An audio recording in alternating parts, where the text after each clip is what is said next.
전국 중심 채널 KBS 1라디오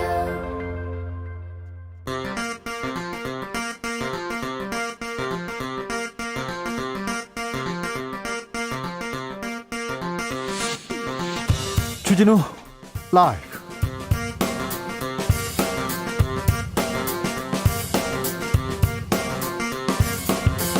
(2021년 2월 16일) 화요일입니다. 안녕하십니까, 주진우입니다. 코로나 백신 접종이 열흘 뒤 26일부터 시작됩니다. 오늘 정부가 2,300만 명분 백신을 추가로 계약했습니다. 접종 속도는 더 빨라질 것으로 보입니다. 앞으로 백신 접종 어떻게 진행되는지, 우리는 언제쯤 백신을 맞을 수 있는지 질병관리청 담당자에게 직접 물어보겠습니다. 서울, 부산 재보궐선거 예비후보들의 TV토론 뜨겁습니다. 더불어민주당 우상호, 박영선 예비후보 어제 부동산 공약을 두고 팽팽히 맞섰습니다. 국민의힘 나경원, 오신환 예비후보는 누가 더 강경보수인가 경쟁이 치열했습니다. 부산에서는 국민의힘 박형준, 이현주 예비후보 서로 인신공격으로 토론을 거의 마쳤는데요. 정치연구소 영앤영에서 토론 후기 토론해 보겠습니다. 공수처로 시작한 검찰개혁, 이제는 중대범죄수사청으로 이어가고 있습니다. 검찰의 수사권과 기소권을 분리하는 것은 어떤 의미일까요? 검찰은 사법 실험이다라면서 반발하고 있는데요. 검찰개혁 어디까지 와 있을까요? 그리고 세월호 구조작업을 지휘했던 해경지휘부는 왜 모두 무죄를 받았을까요? 박주민 더불어민주당 의원에게 물어보겠습니다. 나비처럼 날아 벌처럼 쏜다. 여기는 주진우 라이브입니다. 오늘도 자중자애, 겸손하고 진정성 있게 여러분과 함께 하겠습니다. 강포비님께서 주 기자님 오늘도 잘 계시죠? 잘 안녕히 계시죠? 인사를 백기환 선생은 잘자리라고 했었습니다. 눈이 왔습니다. 날이 추워서 퇴근길에 길이 얼지 않을까 걱정인데요. 길 미끄럽습니다. 그러니까 조심히 안전하게 귀가하길 바랍니다. 오늘 코로나 확진자 다시 400명대입니다. 아직은 긴장의 끈 풀을 때가 아닙니다. 거리두기 해야 되고요. 마스크 쓰기, 손 씻기 잘 지켜주시기 바랍니다. 오늘은 어디서 뭐 하면서 주진우 라이브 듣고 계신지 여러분의 이야기 들려주십시오. 샵 9730, 짧은 문자 50원, 긴 문자는 100원입니다. 콩으로 보내시면 무료입니다. 5476님께서는 수원입니다. 눈이 엄청 왔어요. 눈오리 집게로 오리 10마리나 만들었어요. 눈오리 집게로 오리 만드셨다고요? 눈사람도 만들었고요. 마지막 눈이 아닐 것 같습니다. 아무튼 안전하게 귀가해야 되는데 길이 미끄러울까 봐 걱정입니다. 자, 그럼 주진우 라이브 시작하겠습니다.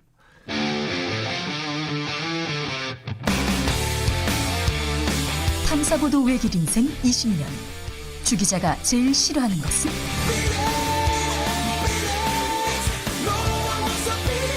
이 세상에서 비리와 부리가 사라지는 그날까지, 오늘도 흔들림 없이 주진우 라이브와 함께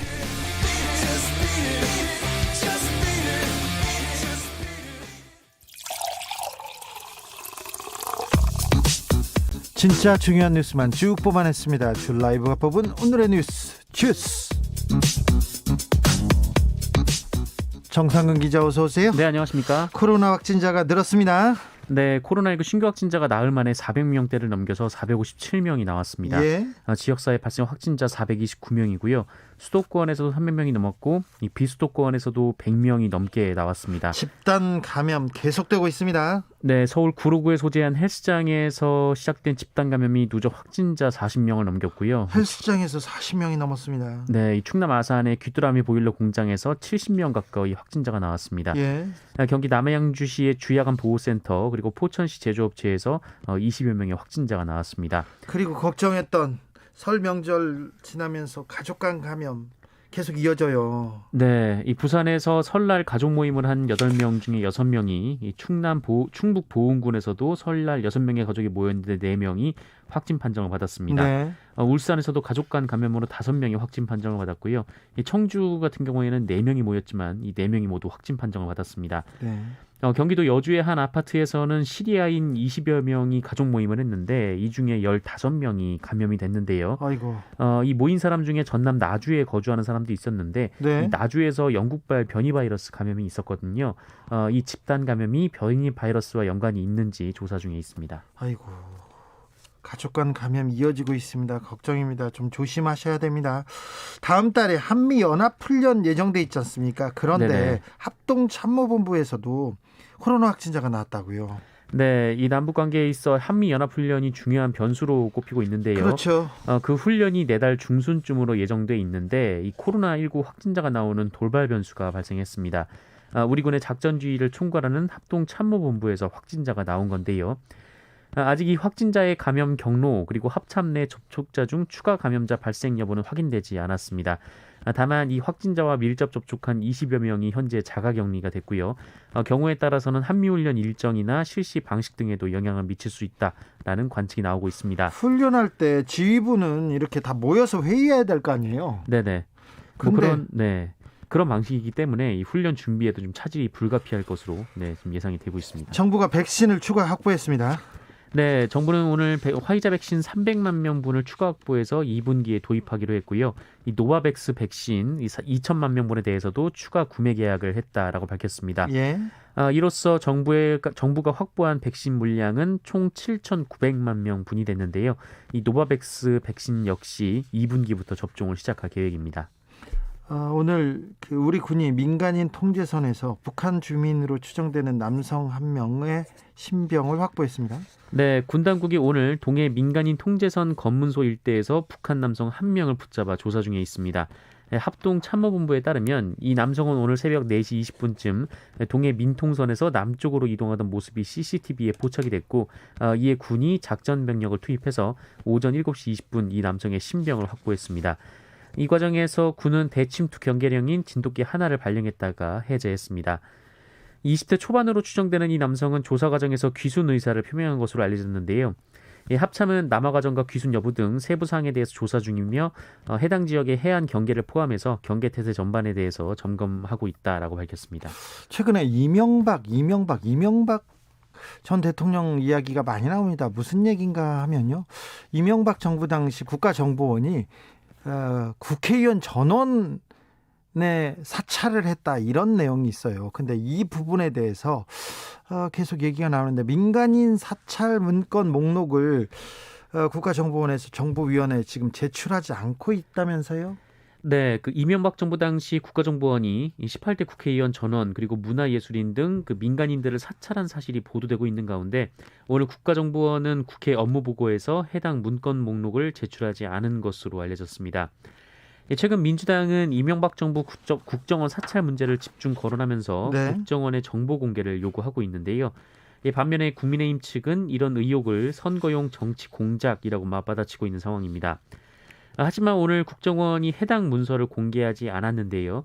이에 민주당은 국가정보기관의 사찰성 정보 공개 촉구 및 진상규명과 재발 방지를 위한 특별 결의안을 채택함으로써 국가정보원을 압박한다라는 계획입니다. 이와 함께 국정원의 공식 사과도 촉구를 하고 있는데요. 이 결의안은 이미 민주당 의원 52명이 발의에 참여했고 여기에는 이낙연 대표 그리고 김태년 원내대표 등 민주당 지도부도 이름을 올렸습니다. 이명박 전 대통령 얘기와 이명박 국정원 얘기는 계속해서 이야기가 나올 것 같습니다. 저희가 계속 전해드리겠습니다.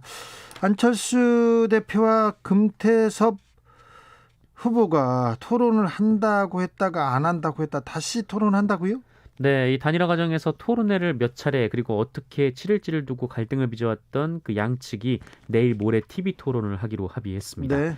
양측은 토론회 방식은 물론 이 선관위가 후보 단일화 TV 토론은 과거에 한 번만 했다고 통보한 것을 두고 충돌을 빚어왔었습니다. 어제 민주당에서는 박영선 우상호 후보 토론회가 있었어요. 네, 주로 부동산 관련 문제가 거론됐는데요. 네. 이 우상호 후보는 박영선 후보의 강남 재건축 재개발 허용 발언에 대해서 민주당 후보로서 적절한 공약인지 의구심이 있다라고 주장했고요. 예. 박영선 후보는 강남 개발은 사례 중 하나라면서 가장 먼저 개발하고 싶은 곳은 강북에 30년 이상 된 공공주택 이렇게 주장했습니다. 국민의힘에서도 1차 경선 토론이 있습니까? 있지요? 네, 오늘 오후 2시부터 90분간 당 유튜브 공식 채널인 옳은소리 TV를 통해서 생중계가 됐습니다. 네. 서울시장 예비후보 경선이고요. 예. 후보들은 오늘 오전 일정을 비우고 토론회 준비에 몰두한 것으로 전해지고 있습니다. 부산에서도 토론이 있었죠? 네, 국민의힘 부산시장 경선 후보들이 어제 이 옳은소리 TV 그리고 부산 MBC를 통해서 토론회를 가졌는데요. 네. 이 국민의힘은 TV 예능 프로그램 방식을 본떠서 토론회가 끝날 때마다 평가단을 통해서 점수를 매겼는데 점수를 매겨요? 네,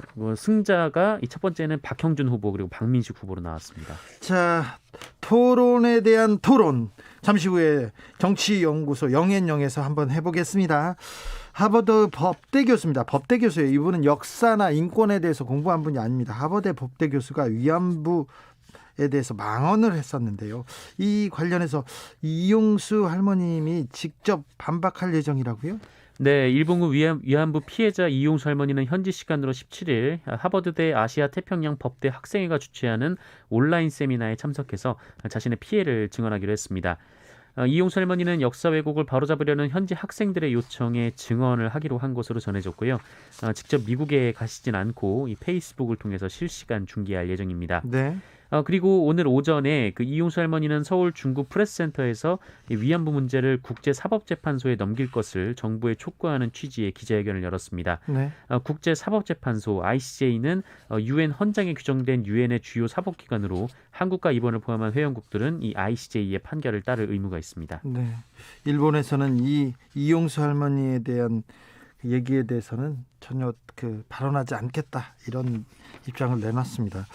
그런데요, 일부 극우 인사들이 이용수 할머님을 비방하는 메일을 발송했다고 합니다. 네, 그제 MBC가 국내 극우 인사들이 위안부 피해자 분들을 이 매춘부라고 지칭한 램지어 하버드 법대 교수를 지지하는 편지를 하버드대에 보내고 또 심지어 램지어 교수를 비판한 미국 학자들에게 이메일을 보내 압박했다 이렇게 보도를 했었는데요. 네. 이 교수들에게 메일을 보낸 주체가 미디어워치라는 곳인데 이곳이 이번에는 하버드가 이용수 할머님을 초청해 온라인 세미나를 열려고 하자 그 이용수 할머님을 가짜 위안부라고 지칭하면서 행사를 열지 말 것을 압박했다고 어제 MBC가 추가 보도했습니다. 네. 저 미디어워치 홈페이지에 가보면요, 본인들이 지금 보낸 메일을 공개해놓고 있어요. 공개해놓고 있습니다. 이분들이 어떻게 일본 극우도 망설이는 말을 이렇게 서슴없이 하는 건지 참 안타까운 내용인데요. 이 극우의 속내는 저희가 나중에 조금 시간을 갖고 정확하게 분석해 보겠습니다.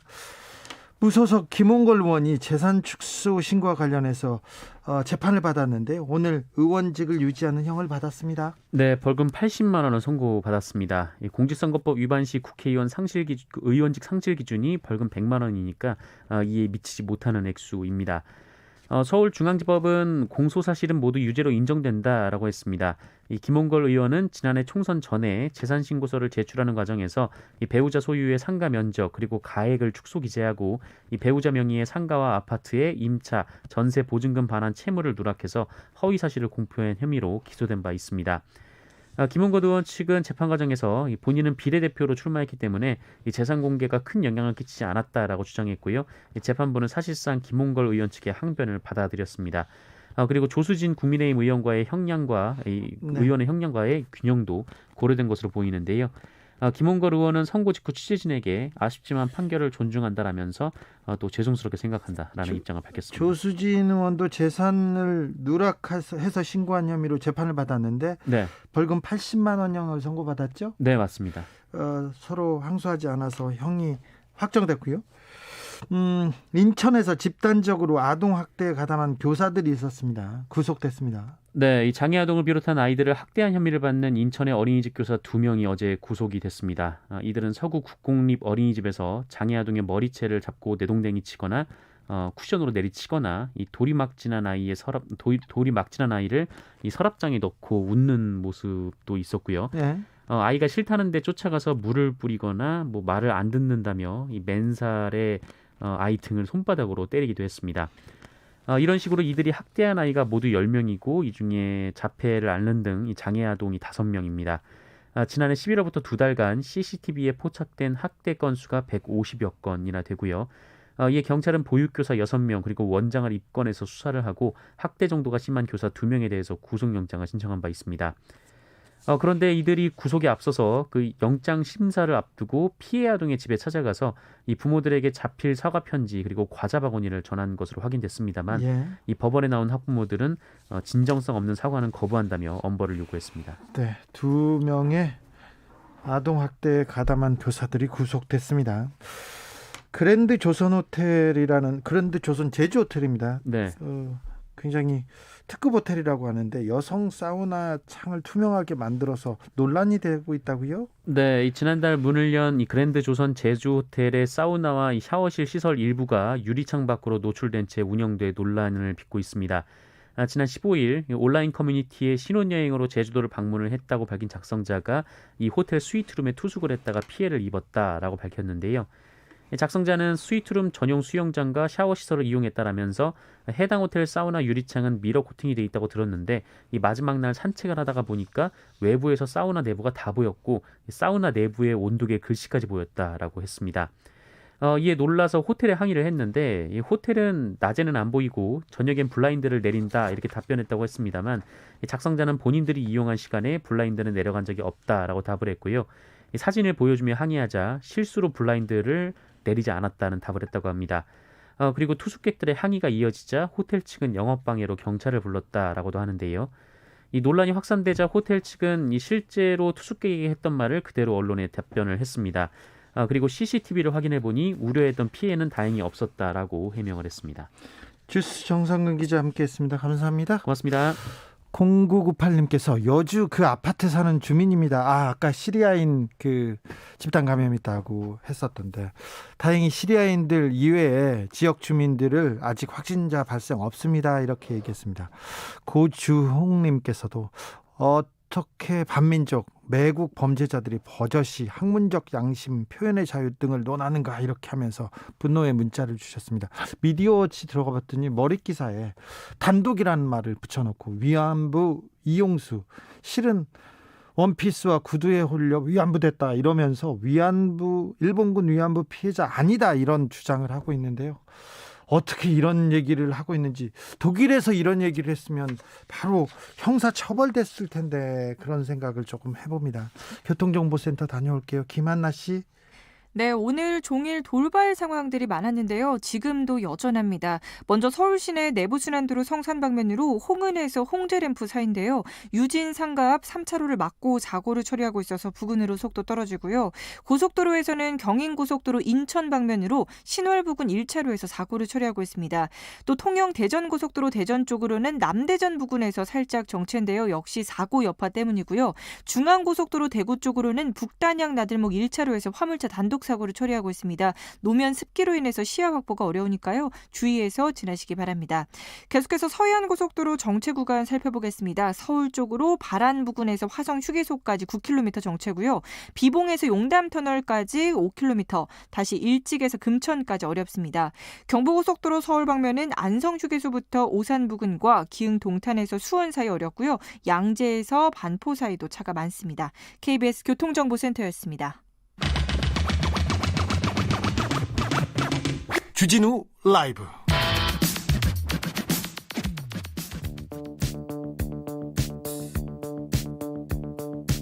대한민국 정치의 새로운 100년을 준비한다. 21세기형 국회 싱크탱크 정치연구소 영앤영. 21대 국회에 보내는 비대면 정치 컨설팅, 오늘도 뜨겁게 분석해 보겠습니다. 정치는 데이터다, 정치는 과학이다. 박시영 윈지코리아 컨설팅 대표, 안녕하세요. 네, 반갑습니다. 아니다, 정치는 촉이다, 정치는 감이다. 최영일 시사평론가 어서 오세요. 네, 새해 복 많이 받으십시오. 네, 설 연휴 잘 보내셨죠? 그럼요, 네. 그럼요. 네, 설 민심 가장 큰 화두는 무엇이었습니까? 제가 들은 거는요, 네. 키워드 2개로 하면 하나 백신, 네, 4차 재난지원금. 아 이 그렇죠. 2가지가 관심이 많으시더라고요. 박시영 대표님, 저는 가족들과 주로 보내서 네, 이야기를 나눈 적이 없는데 아, 건강 뭐 이런 얘기. 왜 가족들하고 좋네. 얘기를 안 해요? 평소에 정치 얘기는 하고 명절 때는 건강. 좋네. 재난지원금 얘기 많이 하는 것 같고요. 네. 그리고 코로나, 그리고 뭐 경제 얘기 많이 하는 것 같습니다. 그렇습니다. 네. 선거보다도. 그런데 자, 재보궐 선거가 코앞에 다가와가지고 네네. 그 무엇보다도 박시영 대표 네. 항상 주장하던 게 있습니다. 이번에는 코로나 선거다. 무엇보다도 TV 토론이 중요하다 얘기했는데 그렇습니다. TV 토론이 설 명절 끝나자마자 시작됐습니다. 됐습니다. 네. 어제부터. 어제 자 더불어민주당 박영선 우상호 예비후보의 TV 토론 어떻게 보셨습니까? 네. 아 진짜 어제 생방송 다 봤거든요. 네. 재밌더라고요. 재밌었어요. 예, 왜냐하면 첫 번째 토론이었잖아요. 네. 그 스타일이 두 분 다 되게 이제 말솜씨가 있는 분이고 그렇죠. 발변가라서 네. 어떻게 부딪힐까 예. 굉장히 궁금했는데 처음에 이제 우상호 후보가 좀 인파이터 네. 치고 들어갔습니다. 그렇습니까? 초반에 약간 박영선 후보가 조금 당황해하는 네. 그런 모습이 보였는데 조금 지나자 좀 평정심을 찾았던 것 같고 예. 중후반에는 오히려 이제 박영선 후보가 조금 더 주도한 그런 느낌이 좀 들었어요. 근데 두 분의 특징 차이가 굉장히 분명하게 드러났다. 맞아요. 재밌게 봤습니다. 네. 그래서 지금 저는 박 대표의 분석에 뭐 거의 전적으로 네. 같은 공감이고 이런 느낌했어요. 왜 타짜에 보면 운칠기삼 네. 경기를 주도하는 자가 네. 근데 이제 이게 도박은 운이 많이 작용하지만 어젯밤에 보면서 운삼기사 자삼이다. 그러니까 운도 필요해요. 변수가 맞아떨어야 되니까 운이 한 3이야. 그런데 이제 기세가 중요해요. 4. 여기다 자기 능력이 있어야죠. 네. 컨텐츠라든가 뭐 감각이라든가 이게 한 3인데 어제 보면 기세가 역시 이 박 전 장관은 기세를 탔다. 전 이런 느낌을 받았어요. 박영선의 기세. 네, 네. 야, 그런 얘기 하잖아요. 내가 출마 선언하니까 당 지지율 오르더라. 이렇게 얘기하는데. 네, 네, 네. 거기에 대해서 이제 뭐 우상호 예비 후보야 당연히 이제 반론을 폈죠. 네. 상황이 좋지 않다. 그래요. 이렇게 이야기를 했지만 네. 두 이야기는 다 맞아요. 둘 다 맞는 말이죠. 사실은 이 네. 우상호 의원 이 박 전 장관 출마 선언 전을 생각해 보면 외롭고 쓸쓸하다. 이렇게 본인이 얘기할 정도로 흥행이 안 되고 있었단 말이에요. 네. 범야권 단일화 시끌시끌할 때 비하면. 근데 박 전 장관이 들어오자 사실 우상호 의원에게도 좋았어요. 의 좋은 남매 분위기로. 근데 어제까지였고 어제부로 의 좋은 남매는 끝이고요. 이제는 싸움이 네, 이제 시작됐죠. 2월 26일 경선 투표 들어갑니다. 네. 토론은 2번 더 남았지만 내일 2번째. 네. 그죠? 그렇게 보면은 어제는 전초전이었고 이제 제가 조금 걱정하는 건 경선이 굉장히 강해지다 보면 상대의 아킬레스건을 건드리는데 네. 그러면 돌아오기 어려운 상처를 내는 경우가 있어요. 근데 과거의 경선을 어제 보면. 보니까 어떤 적정선을 지키면서 하시더라고요. 어제는 잘했어요. 예, 균형 예. 감각이. 그래서 어제 이 소리를 이렇게 뮤트로 무음으로 하고 보니까 되게 화면은 분위기가 좋더라고요. 저는 서로가 그 어떤 전략을 세우는 것이 좀 드러났는데요. 우상호 후보의 경우에는 민주당 다움을 강조하면서 내가 당신. 적통이다. 그렇죠, 민주당의 그렇죠. 적통이다. 정체성을 명확히 하는 후보는 자신이다라고 이야기하고 싶어 했고 그러면서 친서민 후보다 강남북 격차를 완화하겠다. 이런 어떤 전통적인 이야기를 하면서 안정감은 굉장히 줬어요. 뭐냐면 거의 원고를 보고 하지 않더라고요. 네, 네. 맞아요. 직접적으로 이렇게 워낙 뭐 대변인 올해도 하셨고 네. 그래서 보면 굉장히 진심이 묻어났고 서민적인 어떤 느낌은 들었는데 좀 새로운 맛은 없었어요. 늘 먹던 신선함. 어떤 음식 느낌, 신선한 어떤 메뉴가 별로 안 느껴졌고 그런 부분에서 반면에 박영선 장관은 굉장히 좀 생기발랄한 여러 가지 아이디어가 네네. 있는 정책을 다채롭게 좀 선보였고 맞아요. 처음에는 21분 컴팩트 도시하고 수직 정원 도시 이 문제가 좀 집중이 됐는데요.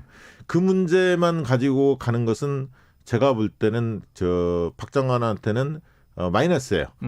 뭔가 보조하는 게 있어요. 왜냐하면 도시계획 전문가는 아니거든요, 본인이. 맞아요. 그런데 어제 이제 소상공인 청년을 위한 정책을 발표했거든요. 그래서 오히려 소상공인과 청년 쪽에 타깃을 하고 있구나. 그리고 이제 우상호 후보는 전통적인 민주당 지지층, 진보 색채가 좀 강한 네. 이런 분들한테 어필하려고 여러 이야기를 많이 하신 것으로 그렇게 보여졌습니다. 그래서 뭐 어제 박영선 우상호 두 후보 간의 TV 토론이 그냥 탐색전이었다면은 국민의힘 부산시장 예비 후보들의 토론은 본격적으로 네. 뭐 시작되자마자 난타전이 시작됐어요. 난타전이죠. 난타전. 박형준, 이현주 서로 정책 검증은 없고 비방만 있었다. 자기네들이 이런 얘기를 하고 있었어요. 서로 네. 이게 그런데다가 또 한 가지는 이제 1부, 2부로 해서 1대1 토론 방식을 취했단 말이에요. 예. 네. 박민식 전 의원과 박형준 이제 이 부산시 경제부시장 전이죠. 그리고 박성훈. 박성훈. 네. 박성훈. 그리고 이제 박형준 동아대 교수와 이현주 전 의원. 네. 이렇게 1부, 2부로 나뉘어서 1대1, 1대1. 약간 토너먼트 방식인데 이 중요한 건 평가단이 있었다는 거예요. 그러니까요. 점수를 매겨요. 끝나고 나서 승패를 결정해 버렸어. 네. 그래서 이제 첫 번째로는 박민식 전 의원이 이겼고 네. 두 번째로는 박형준 이제 동아대 교수가 이겼는데 지금 말씀하신 대로 이렇게 게임 룰을 정하다 보면 난타전이 안 될 수가 없죠. 네. 분위기 좋게 가기가 어렵죠. 그래서 시작부터 이제 상대의 약점을 파고드는 방식으로 공략이 시작되더라고요. 이현주 예비후보, 박형준 MB 정권의 실세다 얘기했고 박형준 예비후보자는 또 이현주 박근혜 탄핵 앞장섰다 이렇게 얘기했어요. 아니 박근혜 탄핵을 앞장선 것뿐 아니라 민주당에서 국회의원을 2번 하지 않았느냐. 네. 그렇다면 문재인 정권이 탄생한 데 기여한 게 당신 아니냐. 네, 본인은 탈당했다 그 전에. 예, 탈당했다.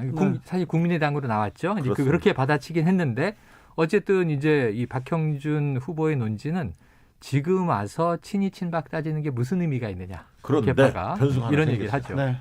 네. 네, 국정원 그게 MB 터졌죠. 국정원 불법 사찰 사찰 의혹. 그 일은 좀 커지고 있어요. 네, 그게 이게 굉장히 이슈가 커지고 있습니다. 변수가 될까요? 변수가 될 것 같아요. 왜냐하면 오늘 이제 정보위원회를 개최하지 않았습니까? 그 이제 국정원장 그 박지원 원장이 출석했고. 출석했는데 이 문제가 가장 뜨거웠어요. 예. 특히 이제 민주당에서 52명이 이 부분에 관련해서 결의안을 지금 냈거든요. 맞습니다. 그래서 그걸 통과시키겠다라고 나오고 있고 국정원에서도 국회에서 뭐지 공개하라고 하면 우리는 공개하겠다 하겠다. 이런 그러니까 제적위원들의 3분의 2, 정보위원들의 제적위원 3분의 2면 8명이 동의하면 되는데 네. 민주당 구성원이 그렇게 숫자가. 8명이 탭니다. 그렇죠. 그래서 민주당이 만약에 결의를 하면 비공개를 전제로 네네. 사찰 목록에 대해서 구체적으로 확인을 좀 해줄 수 있다. 여기까지입니다. 나온 상황. 정보위에 그리고 보고하게 지금 속보로 되죠. 뜬 게 음. 박근혜 정부 때도 유사한 일이 있었다라는 식으로 지금 속보가 뜨고 있어서 근데 이 문제 좀 커질 수 있습니다. 국정원 문건의 특징이 뭐냐면요. 누구한테 보고를 해요. 네. 그 보고자 딱 써 있죠. 그렇죠. 보고자가 있어요. 그러면 청와대 누구, 네. 장관의 보고, 아니면 민정수석실, 그렇죠, 홍보수석실, 홍보기획관, 홍보기획관실. 민정수석, 정무수석 정무수석. 이런 식으로 명칭이 명시가 돼 있다. 그래서 지금 이것은 꼭 재보선이 아니라 하더라도 큰 문제예요. 네. 국정원 개정법이 통과가 됐고 국정원은 개혁에 들어갔고 국내 파트는 다 없어지는 겁니다. 해외 정보에 대해서만 하고 대공수사권도 경찰에 이관하는 거죠. 그렇죠. 그래서 이제 박지원 원장의 역할이 커요.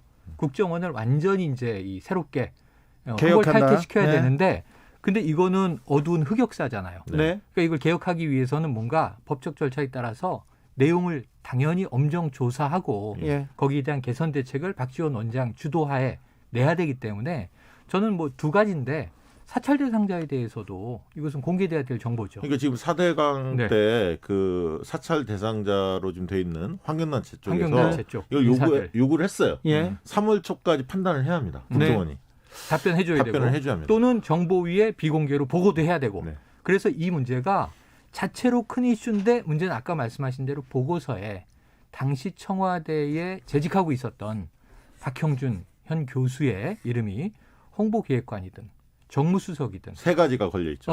들어 길이 있다면 있다면 이건 사실은 이 선거에서 굉장히 박 후보에게는 악재가 될 수밖에 없다. 데이터가 그러면 네. 만약에 박형준 후보의 연관성이 나온다면 이 국정원 사찰 의혹은 계속 커집니까?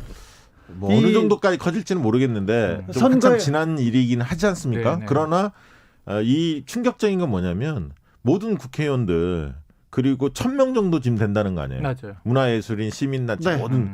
근데 이제 거기에 보면 굉장히 충격적인 내용들이 많아요. 사실 내용까지도 이제 공개가 어느 정도 될지는 모르겠으나 이제 그 예를 들면 뭐 세무조사 해야 한다. 뭐 이런 기관들에 대해서 네. 단체들 관련해서. 그래서 이제 이 부분이 사실로 확인되면 아무래도 가덕도 신공항이 최대 이슈로 좀 떠오르고 있는데 네. 그 못지않게 어쨌든 궁색해지잖아요. 네. 수세 국면에 놓이기 때문에 그렇죠. 박형준 후보가 타격은 입을 수밖에 없죠. 저도 국정원이 저를 사찰한 있을 문건을 것 같은데요? 나왔죠. 나왔는데 다 지우고 몇 달락 넣었는데 외국에 강연하러 갈 때 비즈니스 티켓을 보내가지고 비즈니스 티켓을 탔다. 같이 간 작가가 명품백을 들었다. 그래서 명품백을 든 거를 집중 공략해야 된다. 이런 문구가 나와요. 그리고 나와서 보수 언론에서 계속 명품백, 쟤네들 진보가 진보들이 왜 이코노미를 안 타고 말이야. 비즈니스 탔다. 이런 걸로 공격했었거든요. 진보로 가난해야 되나? 근데 그런 부분이 하나씩 두씩 이어지고 탐사보도로 이어지면 작은 게 큰 폭발력을 가질 수도 근데 있습니다. 저는 이게 아까 문화예술인 얘기하셨지만 MB 정부 때 생각을 해보면 굉장히 조용히 방송에서 사라진 인사들이 많았어요. 네. 지금 이제 JTBC 총괄사장이지만 손석희 진행자도 그때 사라졌고 뭐 예를 들면 음악 프로를 진행하던 윤도현 네. 가수도 사라지고 김재동 씨고 또 방송이 쓱 빠지고 이런 게 굉장히 많아서 이상하다. 신메카시즘 아니냐 이런 얘기가 당시에 많았거든요. 그런데 이게 문건으로 확인이 되면요. 이거는 다 셀럽들이잖아요, 소위. 그러니까 화제를 모을 수가 있다. 그래서 폭발성이 있죠. 그런데 국민의힘에서는 선거 앞두고 이거 정치 공작 아니냐 이런 얘기합니다. 어제 김연아 비대위원 여기 오셔가지고 왜 하필 지금입니까? 진상규명 선거 후에도 늦지 않아요. 이렇게 얘기하던데 그 부분은 아까 얘기했듯이 환경단체나 이런 데 피해를 봤던 데들이 사찰 대상자들이 실질적으로 지금 국정원한테 그 요구를 했기 때문에 국정원은 답을 할 수밖에 없어요.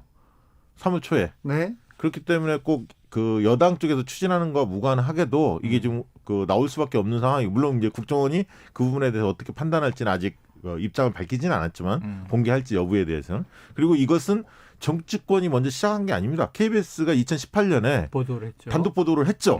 이런 문서가 있다. 근데 그 뒤에 확인을 해봤더니 이게 신뢰성이 있더라. 그리고 그때 그 사찰당한 사람들이 내 나라 내 파일 하고 그때 소송을 했어요. 소송을 해서 얼마 전에 판결을 받았고 그렇습니다. 얼마 전에 이제 문건을 받았고요. 박노현 교육감 뭐 이런 분들. 이게 진행되는 상황이 지금 하필이면 지금인 것 같아요. 근데 최영일 평론가님. 네. 문재인 정부도 환경부 블랙리스트 만들었지 않느냐 그러면서 네네네. 얘기하는 사람들이 있습니다. 네네. 그게 완전히 다른 게 뭐냐면 우선 국정농단 때 조윤선 전 문체부 장관 때 네. 블랙리스트 이것은 문화예술인에게 정부가 마땅히 지원해야 되는 것을 정치 성향에 따라서 예를 들면 세월호 참사의 성명에 이름이 올라갔다든가 이런 문제로 지원금 배제해. 네. 이건 생계를 끊는 일인 거고요. 민간인 그 활동을. 그리고 지금 이제 이번에 인정된 김은경 전 환경부 장관의 블랙리스트는 나쁜 관행이긴 하죠. 그걸 이제 재판부가 명시했어요. 15명의 공공기관 대표 임원들에 대해서 전임 정권에서 이제 임명한 사람들이라는 이유로 사임을 종용했다. 이게 직권남용이 된 거잖아요. 근데 이걸 이제 관행이라고 설명을 했고 또 내정자를 뽑기 위해서 이건 화이트리스트입니다. 다른 정당하게 공채로 응시한 사람들을 배제한 정황도 있었어요. 관행이라고 이제 변호인단이 설명했는데 재판부 간단합니다. 과거까지는 관행이었을지 몰라도 지금은 용납되지 않는 일이다. 네. 그럼 앞으로 이건 개선해야 되는 일이 맞는데 이거 대선에 캠프에 참여해 분들은 다 알지만 과거 여야는요 치부책이 있었어요.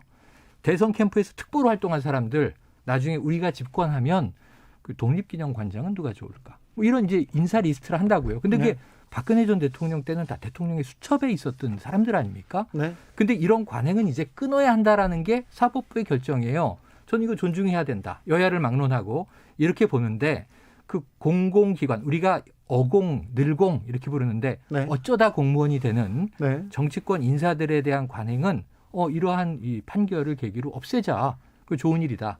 근데 이거는 이 문화예술인에 대한 블랙리스트와는 다른 차원의 일이다. 네. 민간인 사찰과 예를 들면은 이 공공기관, 공수처 같은 곳이 고위 공직자를 감찰하는 것은 다른 의미 아니겠습니까? 네.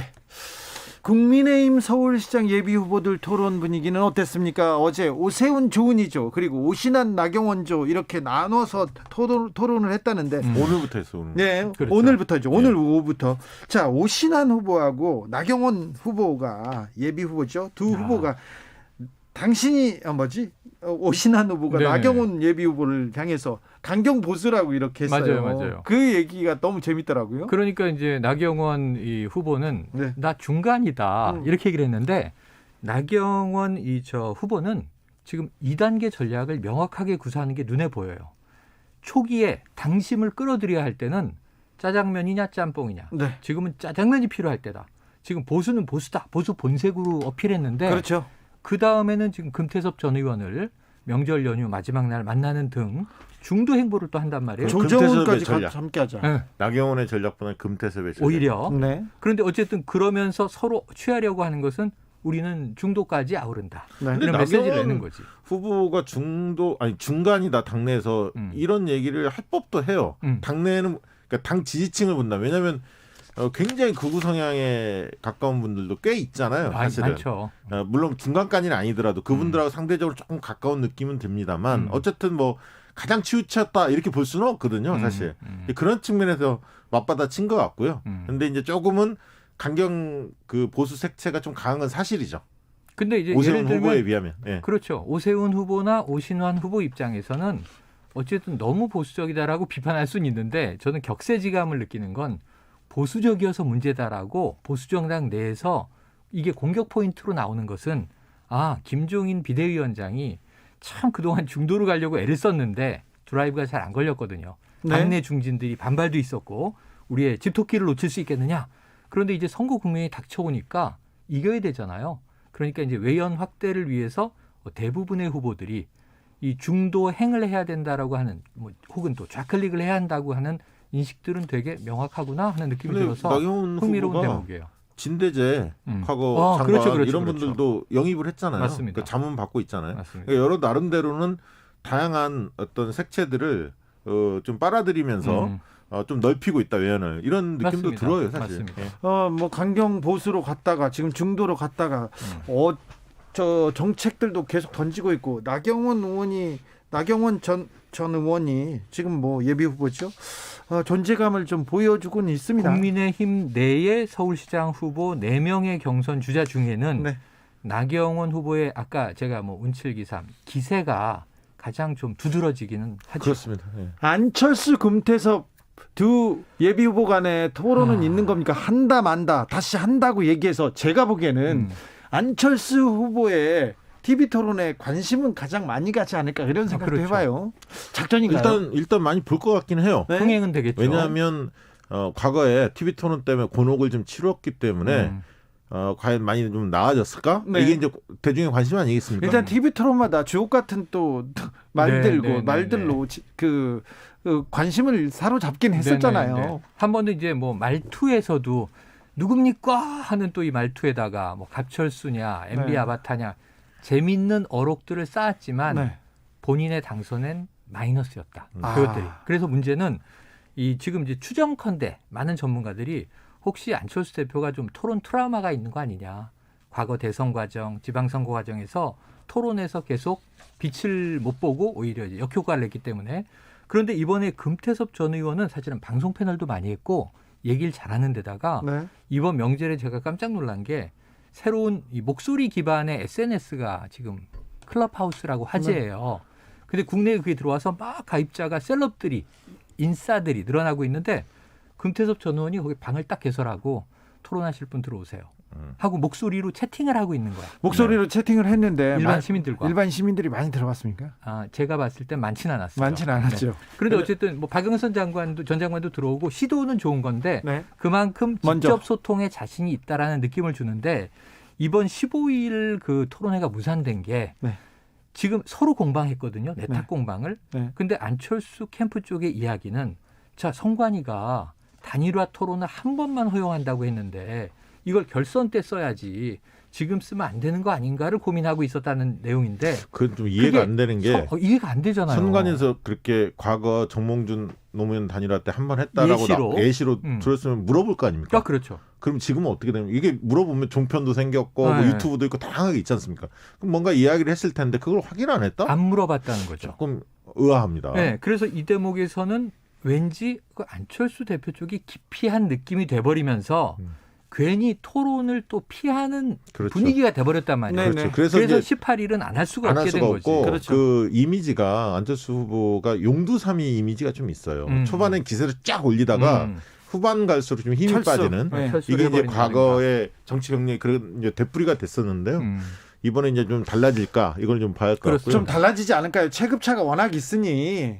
그런데 저는 안철수 후보 측한테 이렇게 주문하고 싶어요. 뭐냐면 안철수 후보의 장점은 미래 이미지가 있었거든요. 뭔가 새로운 이미지가 있었는데 문재인 정부 출범 이후에는 정부 때리는 쪽에 이제 집중을 하다 보니까 어떻게 보면 정치적 메시지만 난무를 했어요. 네, 반정부에 대한 이미지만 있거든요. 그러니까 미래가 실종됐어요. 그래서 만약에 TV 토론에서 또다시 문재인 정부의 뭐 실정, 뭐 정치적인 얘기로만 계속하면 오히려 친선미가 떨어질 거다.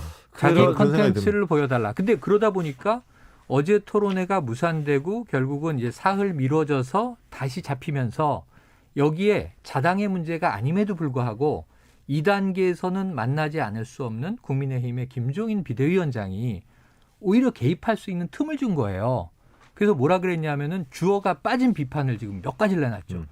모름지기 정치인이라면 자유롭게 자기 의사 표현은 할 수 있는 능력이 있어야 되는 거 아니야? 이게 다른 말로 하면 토론 못 하잖아. 이런 얘기가 돼버린 거예요. 자유 토론을 최대한 보장해줘야 한다는 거예요. 그러니까 말이에요. 그래서 자꾸 이 빌미를 주는 안타까운 뭐 반보 후퇴였다.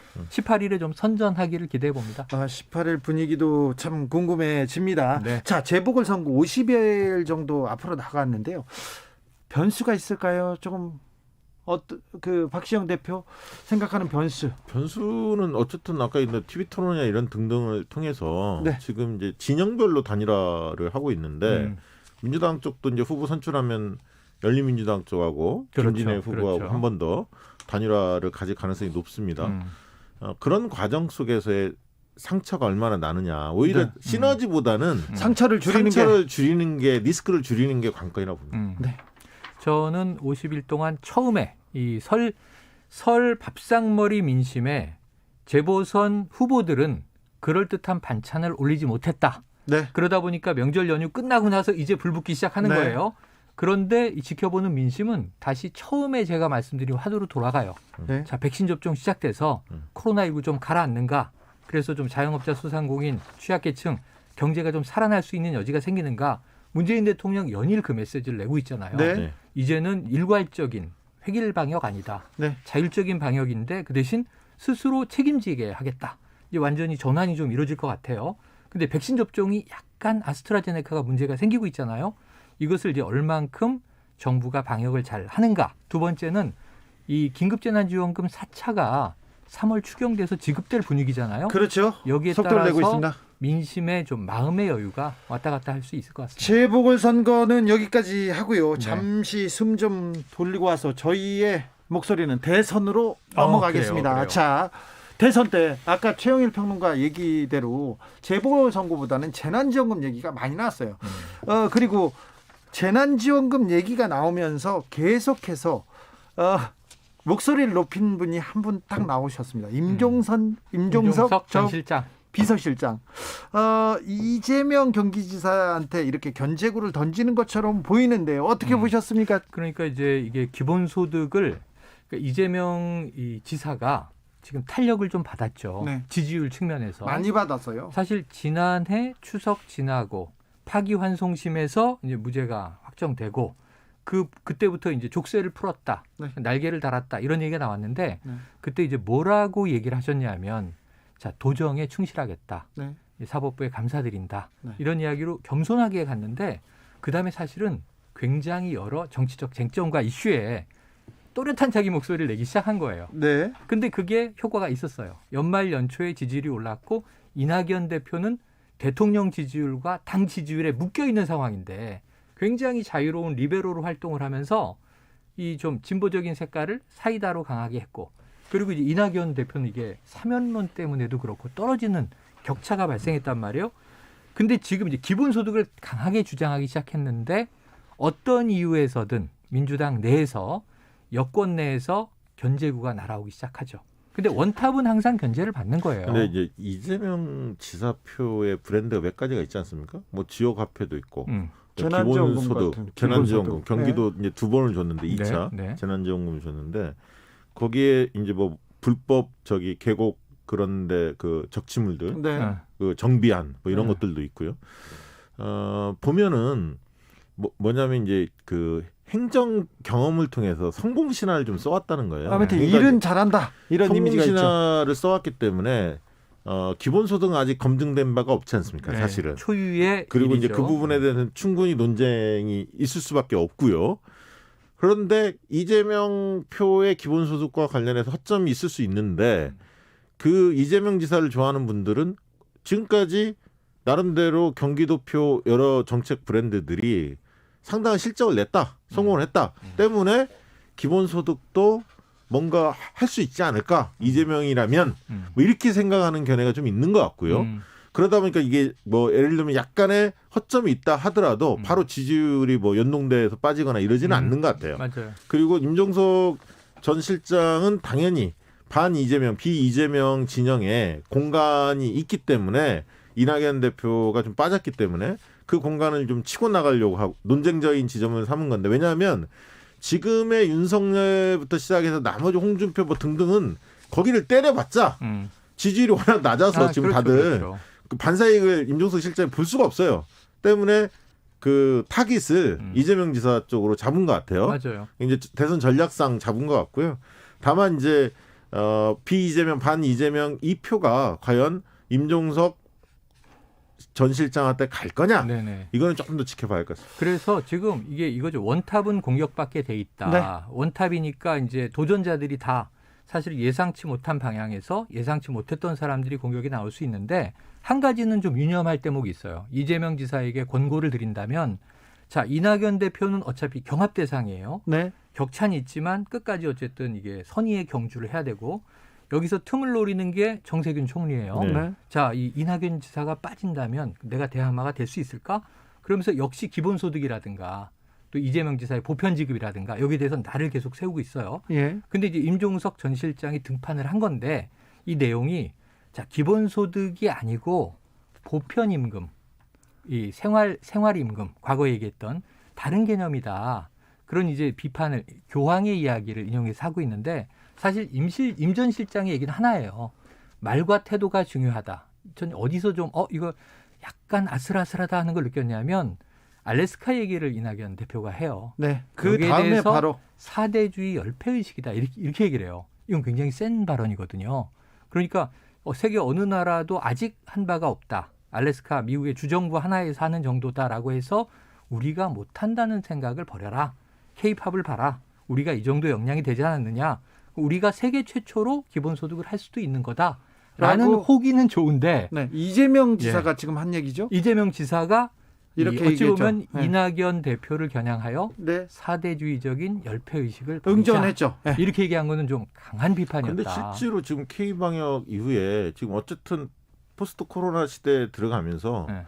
우리가 세계 선도해야 할 부분들이 꽤 많아요. 네, 많아요. 기본소득도 그런 점에서 굉장히 공론화를 시키고 저는 당 차원에서 이 문제는 세게 붙는 게 좋다고 봅니다. 세게 붙는 게 좋겠죠. 각자의 견해를 내고 자, 그 안에서 평가를 받는 게 할 좋죠. 말이 많은데 지금 이재명으로 가서 거기서 블랙홀로 빠졌습니다. 네. 자, 임종석은 대권 행보에 신호탄을 쐈다고 봐도 됩니까? 그렇습니다. 그렇습니까? 저도 두분 다? 그렇습니다. 자, 그러면 이낙연, 정세균, 임종석 말고 다크호스가 등장할 가능성이 있습니까? 추정건도 도전할 것 같습니다. 맞아요. 추미애 도전, 전 그리고 법무부 장관. 저도 그리고 우선은 그 정도. 그 정도. 그 다음에는 뭐 이제 좀 많습니다. 사실 사실은 대여섯 명 더 많을 수 있는데 있지만 대여섯 계속 얘기해 주세요. 네. 뭐 예를 들면 정봉주 의원은 빼주십시오. 박용진, 네. 박용진, 그다음에 김두관, 네, 김두관, 그다음에 이광재, 이광재, 그다음에 양승조. 자, 양승조. 자, 야권으로는요. 야권이요? 네, 윤석열 뭐, 총장은 전 어렵다고 보고요. 홍준표, 네. 홍준표지 현재. 그다음에 유승민, 원희룡, 그다음에 또 이제 뭐 홍정욱 전 의원 정도가 나올까요? 모르겠습니다만. 홍정욱 전 의원은 아직은 뭐 물음표를 달아야 될 것 같네요. 그다음에 누가 있죠? 윤석열 총장은 어렵다. 그다음에 이제 만약에 안철수 대표가 서울시장 결과에 따라서 네, 만약에 시장이 당선된다면 대선으로 또 뛰어들 수도 저는 있다 보고요. 네, 뭐 오세훈 시장도 마찬가지고요. 네. 그건 좀 지켜봐야 할 것 같습니다. 근데 이제 안철수 대표는 본인에게 악재죠. 왜냐하면 대선을 포기하고 서울시장을 하겠다라고 나오면서 문재인 정권을 심판하기 위해서 단일화를 주창했는데 이번 서울시장에서 실패하면 떨어져서는 못 나오고 네, 되면 돼서 나오면 더 악재죠. 아니죠. 그건 판단하기 나름이에요. 그렇죠. 아니에요. 국민의힘 쪽에 후보가 특별히 없었을 때 그렇죠. 나밖에 없다 이렇게 이야기하면서 나올 수도 있는 거거든요. 정치는 당선하면 모릅니다. 유력한 대선 후보가 되는 거 아닙니까? 그래서 미리 이제 쭉 자락을 깔아놓은 게 저는 김종인 위원장의 머릿속에 그걸 이미 내다보고 그렇게 된다면 국민의힘은 와야 될 수밖에 없고 보수의 중심은 안철수 대표가 가져갈 수밖에 없다. 이렇게 판단하고 있기 때문에 여러 가지 이제 메시지가 계속 나왔던 거죠. 네. 자, 설이 끝나니까 본격적으로 시작됐습니다. 선거철이 시작됐습니다. 네. 3월 9일이 벌써 대선 1년 남은 날이에요. 그렇죠. 네. 그렇죠. 앞으로 뜨거워질 대권 구도, 그리고 서울시장, 부산시장 재보궐선거 구도도 정치연구소 그러니까 지금 영앤영에서 벌써 대선 후보 선출 시점 네. 원래 9월 9일까지 끝내야 하는데 민주당 입장에서는 정해져 있죠. 그걸 연기하자 일부 주장도 얘기가 나오고 있어서 있죠. 연기하는 게 누구한테 또 유리한가요? 여기에 대해서 또 이재명 지사는 아무 얘기도 안 하고 있습니다. 아니 사실은 이재명 지사는 내심 9월 9일 날 하기 바라죠 당연히. 그렇죠. 지금 앞서 있는 부분. 결정대로. 자, 짙은의 TV쇼 들으면서 저는 잠시 쉬었다 6시에 돌아오겠습니다. 정치호군소 영앤영, 최영일, 박시영 두 분 감사합니다. 고맙습니다. It's a beautiful life TV show tonight. 애써 잊고 싶은 dear. 기억들은 버라이어티. 남은 슬픔은 리얼리티. 흐느끼며 우는 사람들. 나보다 더 슬퍼 보여. 웃음으로 날 유혹하는 TV 속에 사는 그녀들 멀리 떠나는 그 여행길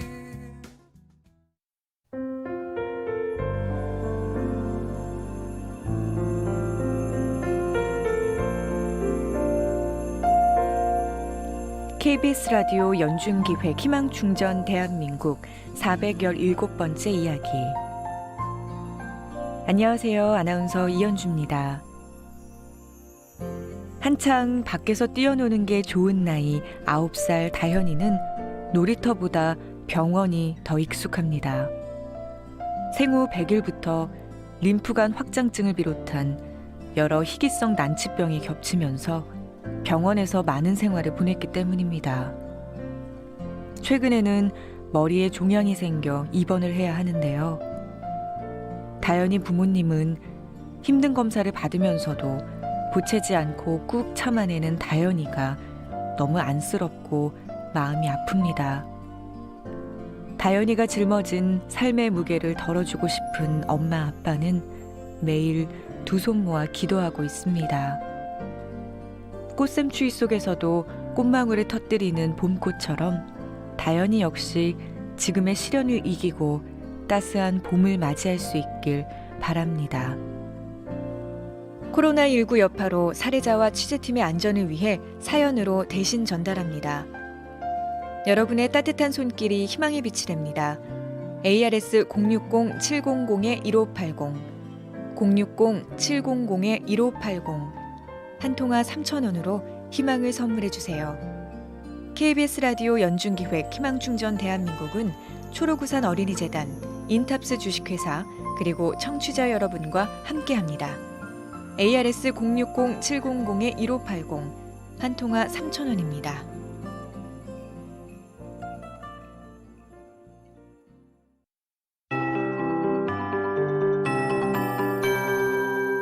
KBS 58분 날씨. 오늘 눈이 왔습니다. 아직까지 눈이 이어지는 곳은 주로 충청과 남부 일부 지방으로 현재 대설주의보는 충북과 경남 일부에 발효 중이고요. 앞으로 전라도나 충남, 제주 그 밖의 지역으로 점차 대설특보가 확대되겠습니다. 이렇게 오늘은 주로 충청과 일부 남부 지방, 제주에 눈이나 비가 지나겠고요. 내일도 그 밖의 지역은 대체로 맑은 가운데 일부 지역, 역시 충남 서해안이나 전라, 경상도 일부, 제주 쪽으로 비나 눈 예보가 들어 있습니다. 참고하시기 바랍니다. 일부 전라도를 포함해서 남부지방 같은 경우는 모레 오전까지 특히 전라 서해안과 제주 쪽으로 비나 눈이 이어질 수 있으니까요. 참고하셔야 되겠고요.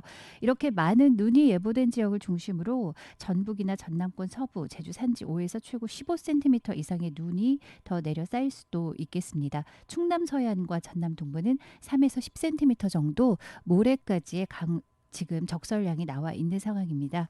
이 밖에 바람도 강한 상황인데요. 해안가 중심의 강풍특보, 대부분 해상에 풍랑특보 내려져 있고요. 추위도 이어지고 있어서 한파경보와주의보는 경기와 강원, 충청과 전북, 경북 일부에 발효 중입니다.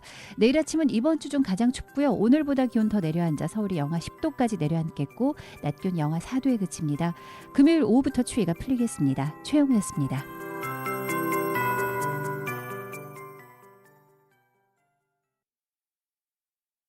정성을 다하는 국민의 방송 KBS가 6시를 알려드립니다. AM 711kHz, FM 97.3MHz, KBS 1라디오입니다. HLKA.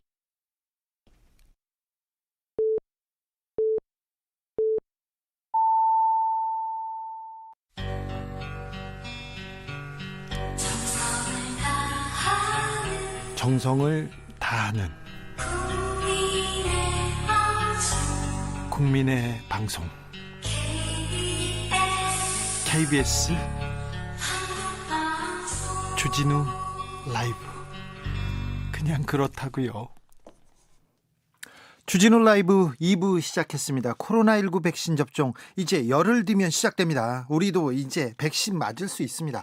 언제부터 맞을 수 있는지, 그리고 주의할 점은 무엇인지 하나하나 자세히 좀 물어보겠습니다. 코로나19 백신 예방 접종 추진단 나성웅 부단장, 안녕하세요. 네, 안녕하십니까. 2월 26일부터 아스트라제네카 백신을 시작으로 우리 백신 접종 시작합니다. 네. 65세 이상 고령층에 대해서는 일단 접종 미루기로 했죠? 그 이유는 무엇입니까?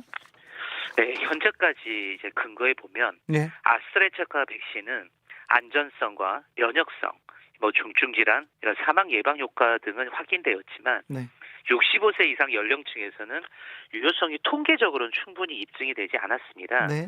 그래서 예방접종 전문위원회를 통해서 이번 2, 3월 접종 대상은 요양병원에서 이번 입소자, 종사자 중에 65세 연령층은 추가 자료가 확보될 때까지 유보했다가 네. 접종할 예정입니다. 그러면 65세 이상은 언제부터 접종이 가능합니까?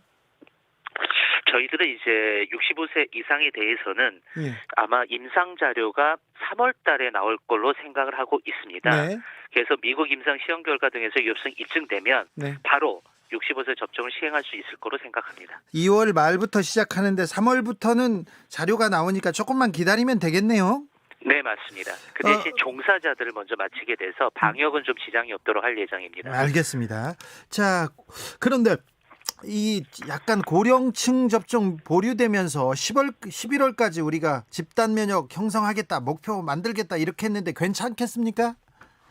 예, 저희들이 이제 계획했던 접종은 순차적으로 진행될 겁니다. 그래서 전체적으로 진행될 가능성은 낮고요. 예. 왜냐하면 1분기 지금 대상자인 이제 감염 취약에서 65세 이상 어르신들이 많지 않는 동안에 네. 2분기 대상자인 병원고 이상 보건의료원을 접종해서 예. 접종 순서만 조정되면서 네. 순차적으로 접종하는 걸로 보시면 될 것 같습니다. 네.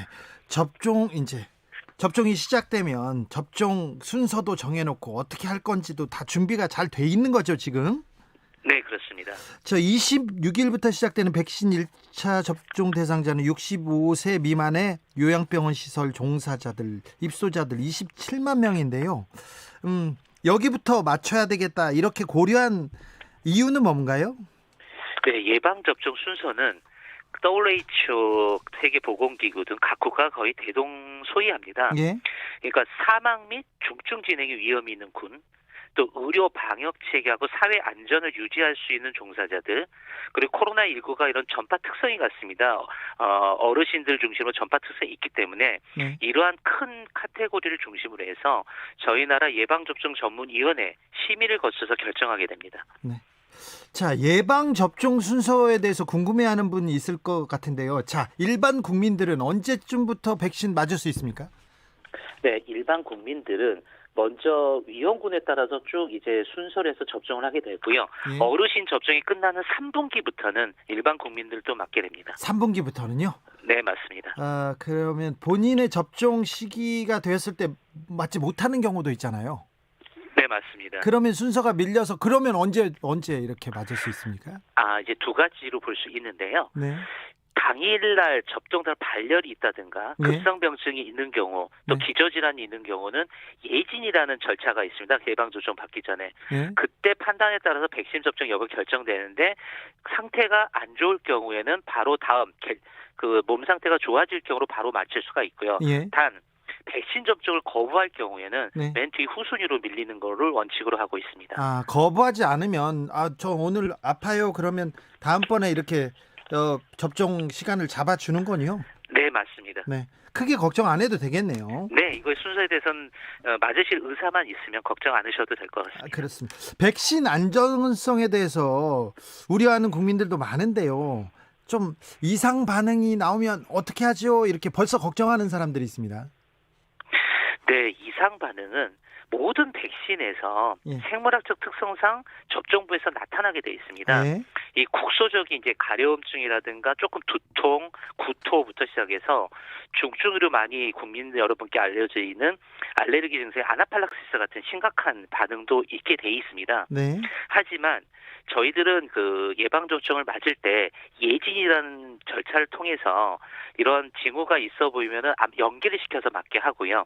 그 다음에 발생하더라도 일반적인 신고 체계뿐만 아니라 적극 이상 반응 모니터링을 저희들이 하고 있습니다.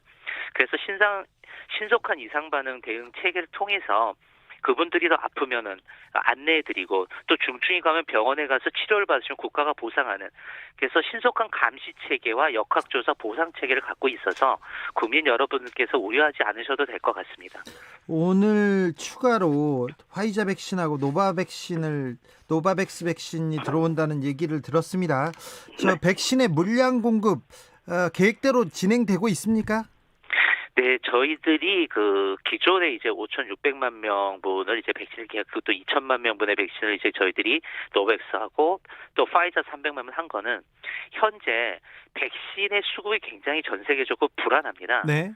이게 왜 그러냐면은 백신에 처음에 백신사들이 생각했던 수율, 그러니까 생산성에 미치지 못한 측면이 하나가 있고요. 예. 또 상반기 때 경쟁이 치열하다 보니까 각국이 경쟁을 하다 보니까 상반기 물량이 굉장히 좀 공급의 차질이 굉장히 많습니다. 네네. 그래서 저희들은 노바백스 백신을 추가로 하고 또 파이자 백신을 추가로 해서 이러한 분의 좀 분위기 상황에 대처하고자 지금 저희들이 하고 있기 때문에 네. 이런 상황에 맞춰서 접종을 하게 되면 문제는 없을 거라고 보고 있습니다. 네, 아무튼 백신 수급이 좀 불안정해도 우리가 거기까지 대비해서 준비하고 있다는 거죠.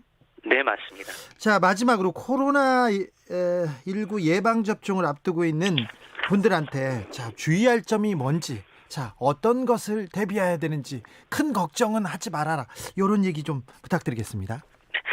네, 코로나19 예방접종을 받았더라도 코로나19 유행이 통제될 때까지 저희들이 11월까지 집단 면역 형성을 하도록 하고 있는데요. 네. 마스크 착용, 사회적 거리두기 같은 거는 감염 예방 수준이 계속 하는 게 굉장히 중요합니다. 예. 코로나19에서 이제 소중한 일상을 회복하기 위해서는 국민 모두의 참여가 필수적입니다. 결론적으로 사회적인 집단 면역 형성은 국가에서 충분한 백신 공급도 중요하지만 국민 여러분들이 적극 참여해서 백신을 접종하는 데 달려있기 때문에 네. 예방접종에 많은 적극 참여를 부탁드리겠습니다. 네. 다른 나라에서는 백신 새치기도 있고요.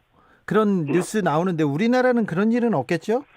저희들은 모든 접종부터 이상 모니터링까지 다 시스템화시켜서 대상을 사전에 다 정리를 하고 있습니다. 네. 그래서 그 순서에 맞게 돼 있기 때문에 그럴 일은 전혀 없을 겁니다. 네. 다른 나라에서는 백신을 많이 확보하고 접종이 지금 계속 늦어지고 막 미뤄지고 있는 나라도 있는데 우리나라는 거기에 대해서도 대비하고 있죠?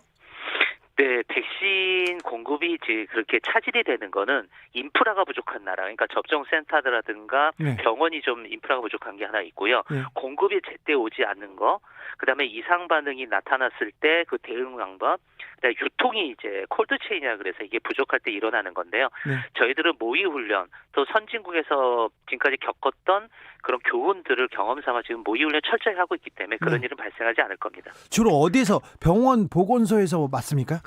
아닙니다. 파이자 백신 같은 핵산 백신은 네. 접종센터라 그래서 예.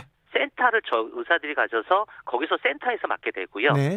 아스트라제네카 백신 같은 바이러스 벡터 백신, 독감 백신과 같은 건 병원 가서 맞게 됩니다. 네. 그래서 이거 충분한 교육과 훈련, 안내가 다 돼 있고 준비가 되어 있는 상황입니다. 교육과 준비가 잘 돼 있다고요? 네, 맞습니다. 우린 걱정하지 않고 그냥 마스크 잘 쓰고 거리두기 잘 지키면 되겠네요. 네, 백신이 끝났고 집단 면역 형성까지 방역만 수친되면 소중한 일상으로 회복될 거로 자신합니다. 네, 알겠습니다. 감사합니다. 지금까지 네, 코로나19 백신 예방접종 추진단 나성웅 부단장이었습니다. 감사합니다. 네, 감사합니다.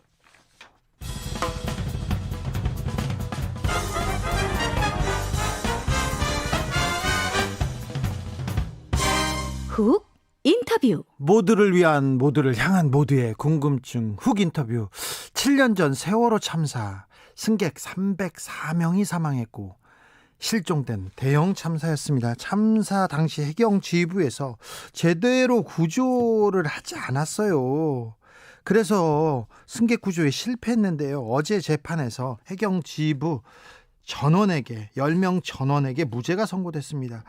왜 그랬을까요? 왜 무죄를 받았을까요? 그리고 민주당이 추진 중인 중대범죄수사청 관련해서 이야기 나눠보겠습니다. 더불어민주당 검찰개혁특위 산하 수사기소권 완전분리 TF팀장 박주민 의원, 안녕하세요.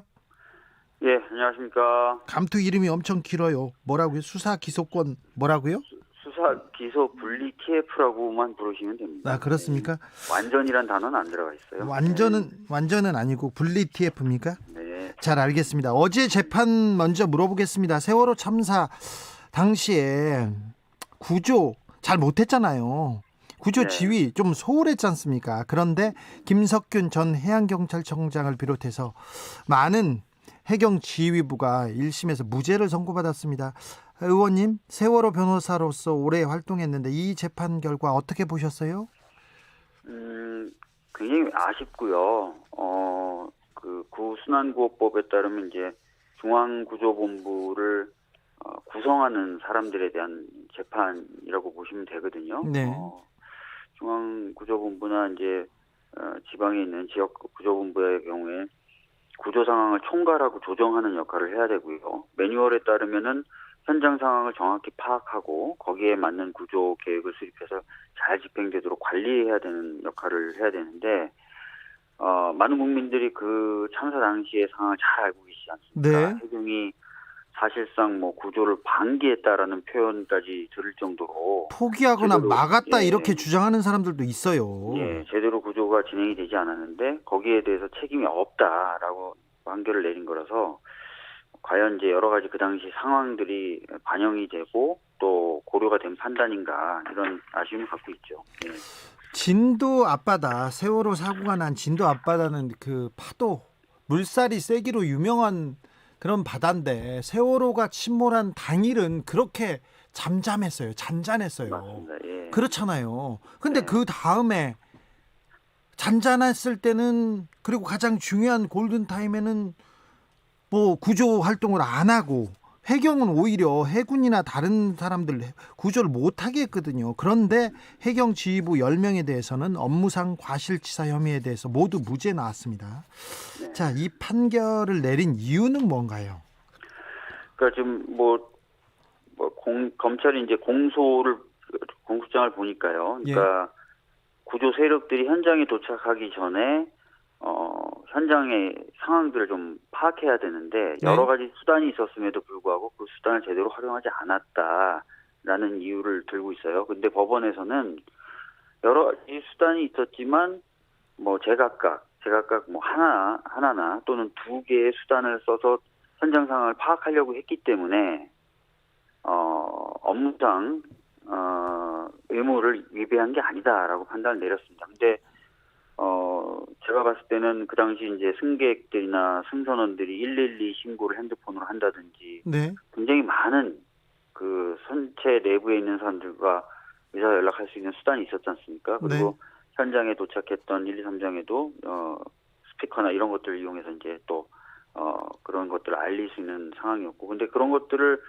여러 가지 수단이 있었는데 뭐 하나나 두 가지 수단 써보고 안 되니까 뭐 안 되나 보다 이렇게 한 것 자체가 아무 문제 없다고 판단한 것은 제가 봤을 때 좀 문제가 있는 것 같고요. 그다음에 현장에 구조 세력이 도착한 뒤에 이제 퇴선 유도 관련돼서는 뭐 어떻게 판단하냐면 법원이 선체 내부에 남아있었을 선장이나 선원들을 통해서 퇴선 유도를 지시했다 하더라도 예.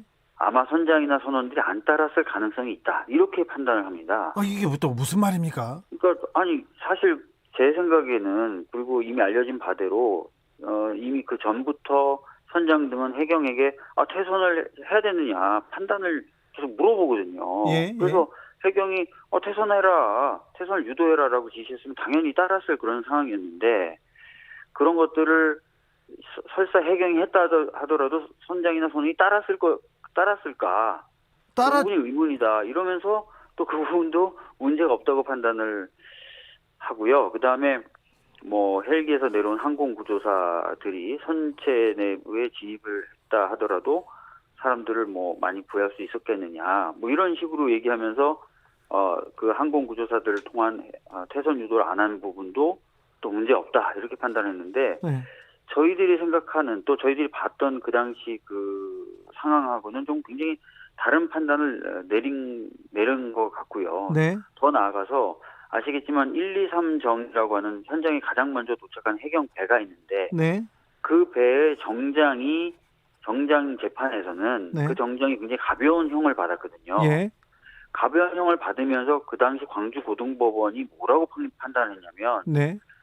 지휘부가 정말 잘못한 게 많다. 예. 해경 지휘부가. 근데 그 해경 지휘부의 잘못을 놔두고 이 123 정장에게만 무거운 형을 주는 거는 불합리하다라고 하면서 약한 형을 준 거예요. 네. 그러니까 123 정장에게 약한 형을 주면서는 해경 지휘부가 잘못한 게 많다. 그래서 이 사람한테 다 그 책임을 물을 수 없다라고 해놓고 이번에 해경 지휘부에 대해서 판단하면서 해경 지휘부는 잘못이 없다. 이렇게 해버리면 도대체 뭐 어떻게 되는 겁니까? 세월호 참사 당시에 구조하지 않았어요. 국가는. 해경은 구조를 하지 않았고 거의 막았어요. 그런데 123 정장은 처벌받았습니다. 그런데 123 정장보다 해경 지휘부가 더 잘못했다고 했는데 결국 아무도 업무상 법적으로 처벌받은 사람은 없는 게 되는 거죠, 지금? 해경 지휘부 자체는 이제 구조 업무가 잘 안 된 부분이 있어서 처벌받지 않게 된 거죠. 물론 1심입니다. 항소심 가서 결과가 달라질 수도 있고요. 자, 문제가 있다, 아쉽다 이렇게 말씀하셨는데 그러면 검사들의 수사가 부족했습니까? 미진했습니까? 아니면 판사들의 판단이 좀 부족합니까? 사실 이제 좀 그 부분은 종합적으로 검토를 해봐야 될 것 같은데요. 전에도 제가 이제 다른 언론에서 인터뷰하면서 세월호 특수단이라고 하는 검찰 내 수사단이 과연 수사 의지가 있는 것이냐 이런 부분에 대해서 제가 의문을 좀 표한 바가 있습니다. 네. 그래서 그런 부분이 있는지 좀 더 정확하게 좀 파악을 해봐야 될 것 같습니다. 세월호 가족들은 어떻게 판단하는지 어떻게 반응합니까? 2014년 이전으로 회귀한 판결이라고 굉장히 좀 안타까움을 표하는 것 같은데. 네, 어제 뭐 판결 이후에 이제 유경근 가족협의회 집행위원장은 이제 국가가 세월호 참사 이후에 국민의 생명과 안전을 지키기 위해서 그 역할과 의무를 좀 더 무겁고 크게 가져가는 그런 흐름이었는데 이게 이제 그 4년 전으로 국가를 퇴보시킨 판결 아니겠느냐라고 비판하셨고 네. 또 제가 이제 어제 어머님 한 분하고는 좀 연락을 해봤는데 어머님 한 분은 숨을 못 쉬겠다. 이게 도대체 이해가 되지 않는다. 이런 표현을 하시더라고요. 네. 앞으로 이 재판은 어떻게 됩니까? 뭐 검찰 특수단도 판결을 받아들일 수 없다라고 항소를 하기로 했다니까요. 네. 이제 항소심이 진행이 될 것으로 보여지고요. 네. 항소심에서는 좀 더 적극적으로 검찰이 좀 대응했으면 좋겠다라는 생각이 있고 법원도 아까 말씀드렸던 것처럼 국민분들도 그 당시 상황을 납득하기가 어렵다라는 그거지 않습니까? 예. 그러면 그런 것들이 좀 고려가 돼야죠. 네. 박주민 의원. 네. 4년 5년 전에 촛불 집회장에서 가장 많이 들고 있었던 시민들의 문구가 세월호 진상규명이었던 것 같아요. 네. 그런데 문재인 정부 4년째 왜 아직도 세월호의 진상은 규명되지 않고 있습니까?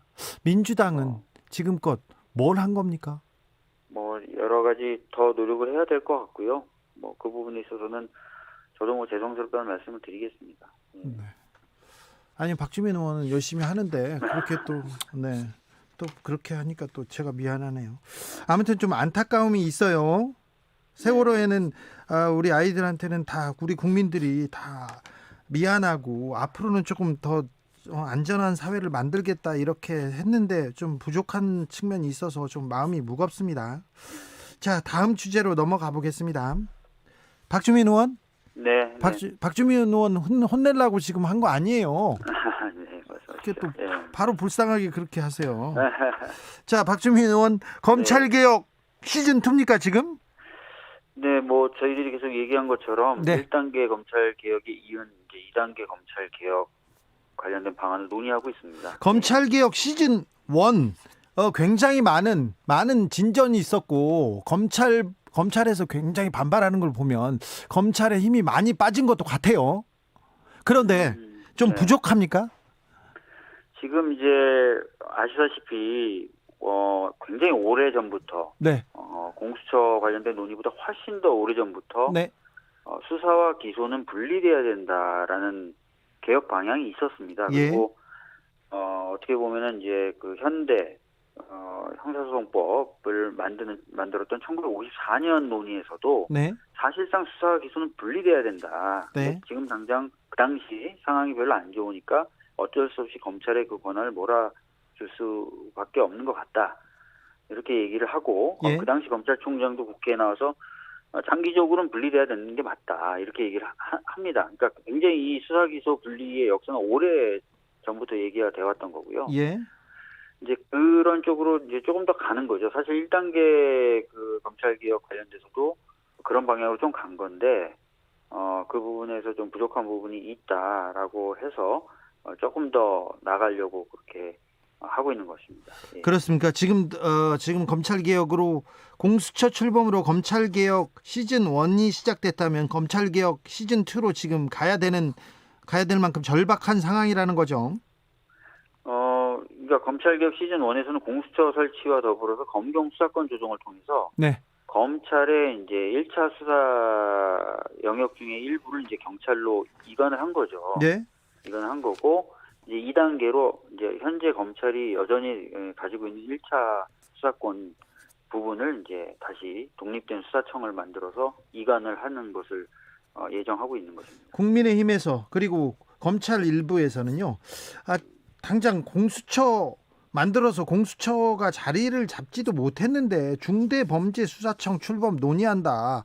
이거 검찰 견제에 과도하게 몰입하는 거 아니냐 이 얘기를 합니다. 이런 비판은 어떻게 보세요? 그러니까 아까 말씀드렸던 대로 수사기소 분리는 굉장히 오래된 역사를 갖고 있는 논의고요. 네. 그다음에 2018년에 제가 기억하기로는 국민의힘의 곽상도 의원님도 네. 독립된 수사청을 만드는 법안을 내신 바가 있어요. 곽상도 의원이요? 예. 그리고 2019년도에 현 윤석열 검찰총장 인사청문회 당시 윤석열 총장 본인도 네.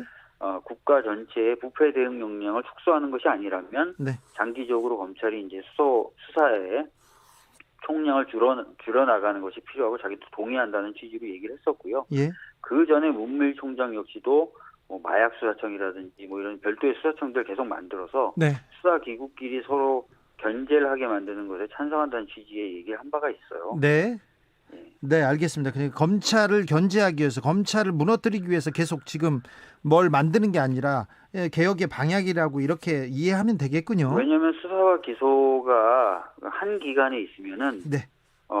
사실 기소를 통해서 수사를 통제한다는 개념이었는데 네. 그게 작동이 안 되게 되겠죠. 왜냐하면 본인이 수사했는데 본인이 기소 안 했습니까? 그러니까 네. 수사와 기소는 분리되는 것이 맞고 대부분의 국가에서 지금 그런 식으로 제도를 운영하고 있습니다. 자, 박주민 의원, 공수처 출범은 어떻게 되고 가고 있습니까? 잘 돼가고 있습니까? 공수처는 아시다시피 이제 처장이 뽑혔고 그다음에 차장도 뽑힌 상태고요. 예. 그다음에 이제 공수처 내부에 검사라든지 이런 인력을 채용하기 위한 인사위. 절차가 네. 진행됐고 그 절차를 마무리하기 위해서 이제 인사위원회를 구성해야 돼서 더불어민주당 쪽에서는 더불어민주당 추천 몫을 추천한 상태입니다. 네. 국민의힘에서는 아직 안 했죠. 국민의힘 쪽에서는 오늘 뭐 제가 들은 얘기로는 아직 안 한 것으로 제가 알고 있는데요. 네. 정확한 건 모르겠습니다. 그래도 공수처는 지금 잘 가고 있습니까? 방향대로? 지금 인사추천위원회가 구성이 돼야 네. 공수처 검사에 대한 인선이라든지 이런 게 진행될 수 있습니다. 그래서 사람 야당이, 뽑아야죠. 네. 예, 야당이 좀 협조를 해줘야 정상적으로 가동이 가능할 것 같습니다. 하이드님께서 주 기자님, 박주민 의원님 요즘 무슨 주문 받는다고 하시는데 그거 좀 물어봐 주세요. 이렇게 얘기합니다. 이게 무슨 말입니까? 최근에 이제 코로나19로 국회의원들이 이제 국민분들과 만날 수 있는 기회가 많이 제한이 돼서요. 네. 온라인으로라도 국민분들리 여러 가지 제안을 주실 거, 법안 관련된 부분이나 정책 네. 관련된 부분에서 있으시다면 저희들이 받아가지고 네. 그것을 좀 발의하는 절차를 좀 진행하고 있어요. 온라인 캠페인을 진행하고 있어요. 네. 그래서 국회의원 시키신 분이라는 이름의 캠페인인데요. 네. 이 방송 들으시는 분들도 혹시 관심 있으시고 또 특히 뭔가 필요한 법안이나 정책이 있다고 생각하시는 분들은 적극적으로 좀 의견을 주시면 좋을 것 같습니다. 국회의원 시키신 분 이렇게 하면 박주민이 찾아갑니까? 온라인으로 좀 신청을 받아서요. 네.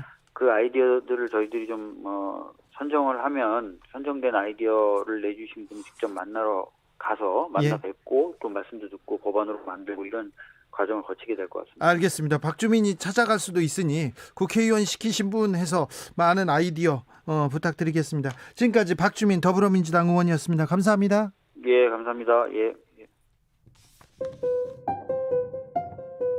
정치 피로, 사건 사고로 인한 피로, 고달픈 일상에서 오는 피로. 오늘 시사하셨습니까? 경험해보세요. 들은 날과 안 들은 날의 차이. 여러분의 피로를 날려줄 저녁 한 끼 시사 추진우 라이브.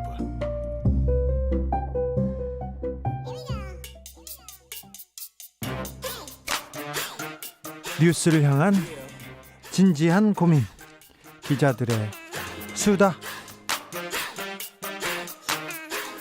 라이브 기자실을 찾은 오늘의 기자는 은지옥엽 시사인 김은지입니다. 네, 자 오늘 첫 번째 뉴스부터 가볼까요? 네, 학교 폭력에 대한 폭로가 계속 이어지고 있습니다. 아이고, 배국에서 시작됐습니다. 공이 아니라 사람한테 스파이크를 때린 사람들이 있어요. 네, 그렇습니다. 과거에도 연예인들의 학창 시절 학교 폭력 문제 등이 불거진 적이 있는데요. 있었죠. 그런데 이번에는 스포츠계 인권 문제로 확대되고 있는 모양새입니다. 예. 흥국생명의 쌍둥이 자매 이재영, 이다영 선수에게 괴롭힘을 당했다. 이런 글이 이번 설 연휴 직전에 온라인에 올라오면서 확산되었습니다. 배구계의 가장 핫한 스타라고 할 수 있는 두 쌍둥이 자매죠. 네, 게다가 몸값도 굉장히 높은 선수들인데요. 네, 예. 언론에도 많이 나왔고요. 네, 이 두 선수가 피해자에게 상습폭행과 욕을 했고 돈을 뜯어내거나 칼로 협박까지 했다. 이런 내용이었습니다. 두 선수는 사과는 했어요? 네, 철없었던 지난날 저질렀던 무책임한 행동 때문에 많은 분들에게 상처를 줬다. 이렇게 가해 사실을 인정을 한 건데요. 네. 하지만 구단에서 굉장히 미온적인 반응을 하면서 징계를 제대로 하지 않자 두 번째, 세 번째 피해자까지 나서서 학교폭력 사실을 추가로 이야기했습니다. 학부모도 또 폭로하고 있어가지고 이 문제가 지금 수그러들지 않고 있습니다. 남자 배구에서도 또 비슷한 일이 있었어요? 네, OK금융그룹의 송명근, 심경섭 선수인데요. 네. 중고등학교 시절에 폭행을 당해서 이들에게 수술까지 받았다. 이런 피해자의 목소리도 나왔습니다. 네. 두 선수도 가해 사실을 모두 인정했고요. 올 시즌 잔여 경기에 나서지 않겠다라고 밝혔습니다. 네. 게다가 또 다른 선수에 대한 학교 폭력 폭로도 오늘 나왔는데 계속되고 있는 거죠. 네. 그러니까 학교 폭력이 그만큼 흔하다라고도 볼 수 있고요. 한 사람의 인생을 망치는 범죄다 이런 인식이 사회적으로 올라갔고 게다가 소셜미디어 등으로 피해자가 용기 내서 목소리 낼 수 있는 환경도 작용했다 이렇게 보입니다. 운동선수들, 특별히 운동선수들은 초등학교 때부터 합숙 훈련을 해요. 그래서 합숙 생활하지 않습니까? 가면 그렇게 선배들이 때리고 누가 때려요. 제 친구 기성이도 학교를 그만뒀는데 선배가 때린다고 가출을 했어요. 그래서 고등학교 1학년 때 이제 학교를 그만뒀습니다. 급작스러운 실명 토크를 하셔서 깜짝 놀랐는데 네. 선수신가요? 선수였는데요. 그만두고 지금 그렇게 되고 있어요. 굉장히 안타까운 일이죠. 사실 아무튼 합숙 이게 폭력이 온상이거든요. 예, 맞습니다. 불행하고 슬픈 일이지만 사실 앞서서도 스포츠계 폭력 실태가 고발된 적이 있는데요. 끝이 없죠. 몇 주 전에 전해드렸던 고 최숙현 선수 괴롭혔던 지도자들도 형사처벌받은 사건이 대표적인데요. 네. 그전에도 폭력, 성폭력 이런 것들 때문에 합숙소를 떠난 선수들이 꽤 있습니다. 아니 그러니까요. 운동을 그만두고 이렇게 목숨을 잃은 사람도 있잖아요. 제 친구도 가출을 하고 학교를 그만뒀어요. 네, 그러니까 폭력이 대물림되는 이런 상태인 건데요. 네. 이제 그 핵심에 합숙소가 있다라는 지적이 나오기 있어서 이런 문제를 해결해야 된다라는 지적들이 많이 있습니다. 그렇습니다. 그러니까 이번에 그 OK 금융그룹 송명근 선수도 고교 시절에 맞는 게 싫어서 합숙소를 떠나서 가출한 경험이 있는 피해자이기도 했다고 합니다. 축구 선수들도 많이 자기 방황했다, 선배들한테 맞아가지고 가출했다 이런 얘기를 그냥 당연한 듯 얘기하고 그랬어요. 인터뷰에도 하고요. 그런 선수도 많이 있습니다.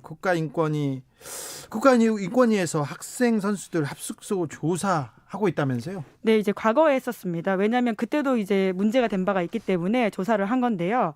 그러니까 이것이 얼마나 구조적인 문제인지를 보여주는 자료입니다. 학생 선수 인권 침해 실태 전수조사 결과를 보면 중학생 5명 중 1명, 고등학생도 5명 중 1명 이상이 신체 폭력을 경험했다 이렇게 밝혔다고 하는데요. 네. 합숙 경험이 거기다 있으면 폭력 피해자가 10%포인트 더 늘어난다고 합니다. 그러니까 합숙이 더 최악의 상황을 만든다 이렇게 볼 수 있는 건데요. 그렇죠. 참 폭력 피해를 받다가 이게 집에라도 가면 이게 피해는 이게 좀 말이 안 나옵니다. 근데 합숙을 하면 먹고 자고 함께 있지 않습니까? 그래서 그 폭력 그리고 그 스트레스가 더 가중되죠. 네, 이게 피해자들의 증언을 보면 선배들이 스트레스를 숙소에서 후배 패는 것으로 푼다 이런 말이 있고요. 기량이 압도적인 에이스가 괴롭히면 감독조차 개입 못한다. 그러니까 눈치 본다는 거죠. 그냥 그대로 두고요. 코치들도 때리고요. 선배들 때리고요. 그다음에 이게 또 동년배가 이렇게 때리고요. 이런 사람들 많아요. 이래서 운동 그만둔 사람들 너무 많습니다. 제 주변에도 많아요. 네, 합숙소 문제가 정말 심각하다는 것들을 알 수가 있는데 인권위가 조사한 A중학교 사례만 보자면 축구부 이야기인데 중학교 3학년은 2학년 때리고 2학년 1학년 때리고 그리고는 뭐 때리는 이유도 다양한데 3초 안에 방에서 나가지 못했다. 이런 식으로 하고요. 또 점호 마치고 코치가 잠들면 그렇게 때리기 시작한다고 하는데 게다가 빨래 셔틀, 마사지 셔틀 이런 것까지 시키는데 신고하기가 쉽지가 않다고 합니다. 늘 같이 있으니까요. 네. 보복이 두려워서 계속 못하는데 이제 신고해야 됩니다. 이런 일이 옛날에 선배들을 더 때렸어 이런 얘기를 하고 넘어가는 선수들이 있는데 이제는 8113님도 이런 지적했습니다. 승부욕보다 이타심과 인성교육에 힘써야 합니다. 아동학대, 학교폭력 전부 다 인성교육이 문제인 것 같습니다. 너무 안타깝네요. 얘기합니다. 아니 운동 잘하면 뭐예요? 이렇게 사람 때리고 그러면요. 어렸을 때 이제 학교 다닐 때 옛날 얘기야 10년 전 얘기야 이제 안 통합니다. 10년 이다영, 이재영 선수 이 선수들도 10년 전 이야기거든요. 네. 그런데 이제는 인권 감성이 바뀌었기 때문에 그런 것들을 그냥 용납하지 않고 처벌하고 그에 대한 가해에 대한 이야기들을 다시 할 수 있게 되었기 때문에 절대 있으면 안 되는 일이라고 볼 수 있죠. 네, 보아님께서 기성씨 출연료 줘야 된다고 얘기하는데 아니요, 기성이는 두들겨 맞고 그만뒀어요. 이제 학교도 그만두고. 굉장히 슬픈 이야기죠. 네, 고등학교 1학년 때요. 네.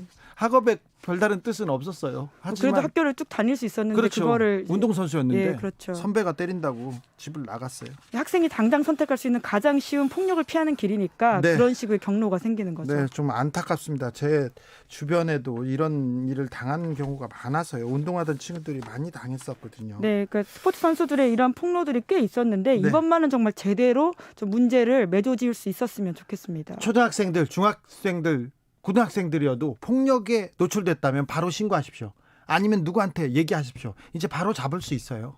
스마트폰으로 바로 신고하면 됩니다. 이제 아무리 운동 잘해도 이렇게 인성이 나쁘고 폭력 썼던 사람들은요, 발 붙이지 못하게 된다는 것을 보여줘야 됩니다. 그렇죠. 확실한 처벌로 이제 스포츠계의 성폭력, 폭력 뽑아야 될 때가 됐습니다. 뿌리 뽑아야 될 때가. 또 안타까운데요.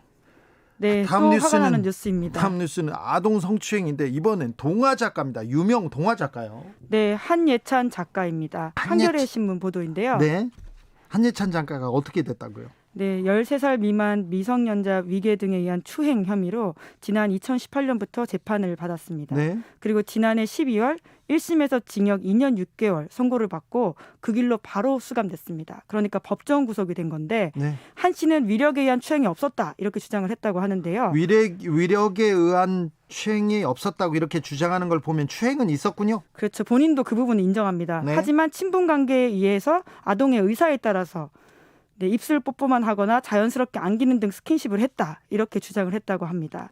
하지만 재판부의 판단은 완전히 달랐습니다. 네. 예, 그대로 좀 읽어보면 이 자체가 좀 놀라운 일이긴 한데요. 교사와 아동 사이의 심리적 정서적 신뢰관계를 이용해서 추행 행위를 한 것으로 보인다. 교육적으로 순응하기 쉬운 초등학생 피해자를 상대로 뽀뽀나 입에 혀를 넣고 포옹하는 것에 피해자의 동의가 있었다고 보는 것은 매우 납득이 되지 않는다. 이렇게 재판부가 밝혔습니다. 아동인데요. 아동인데 뭐 의사가 있었다고요? 참. 징역형이요? 네, 법정 구속이 됐고요. 왜냐하면 뉘우치지 않은 모습을 보였기 때문에 그러한 건데 게다가 이 형이 확정이 되면 이제 아동 청소년 장애인 관련 기관의 취업도 금지하게 됩니다. 네. 취업 제한 말고 한 씨가 과거에 쓴 어린이 책들은 어떻게 되는 건가요? 이런 네. 분이 그래 또 아름다운 글을 썼을 거 아니에요. 네, 이제 그 부분이 문제라고 기사를 쓴 한겨레 신문도 지적하고 있습니다. 이 부분을 명확하게 법으로 제재할 방법이 없었기 때문인데 가해자는 20여년간 작가로 활동하면서 어린이, 특히 여자아이가 주로 독자인 창작 동화를 써왔다고 합니다. 어떤 작품이 있나요? 네, 일명 서연이 시리즈라고 하는데 그쪽에서는 꽤 유명한 책이라고 하더라고요. 네. 그래서 이 사람의 책을 어린이들에게 읽히게 하는 게 맞느냐 이런 지적이 나왔고요.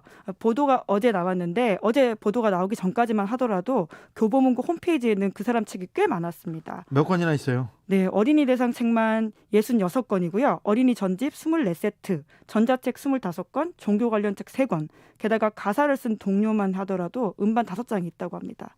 예, 그게 들어간 게. 음반도 있고 책도 많이도 쓰셨네요. 어린이 대상으로 한 책을 많이도 냈어요. 네, 심지어 수사 재판이 진행되는 중에도 어린이 관련된 책을 냈다라고 하는데요. 어떤 책 썼어요? 네, 심지어 이 책 내용들을 보면 좀 당황스러운데 틴틴 로맨스 시리즈 이런 게 있는데 아이로 돌아간 성인과 미성년자 간의 사랑을 다룬 이야기라고 하고요. 네. 또 재판을 받던 때는 예, 판타지 형식을 빌려서 미성년자와 어른의 사랑을 다루는 내용도 있다고 합니다.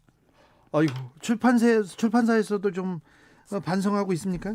네, 어제 오후에 출판사가 온오프라인 서점에 깔린 한 씨의 책을 모두 회수하겠다 이렇게 밝혔다고 합니다. 왜 어제예요? 12월에 구속됐는데? 네, 이제 그 문제를 한겨레 신문이 그대로 지적을 하고 있는데요. 2달 동안 제대로 조처하지도 않았다 이런 부분들이 있고요.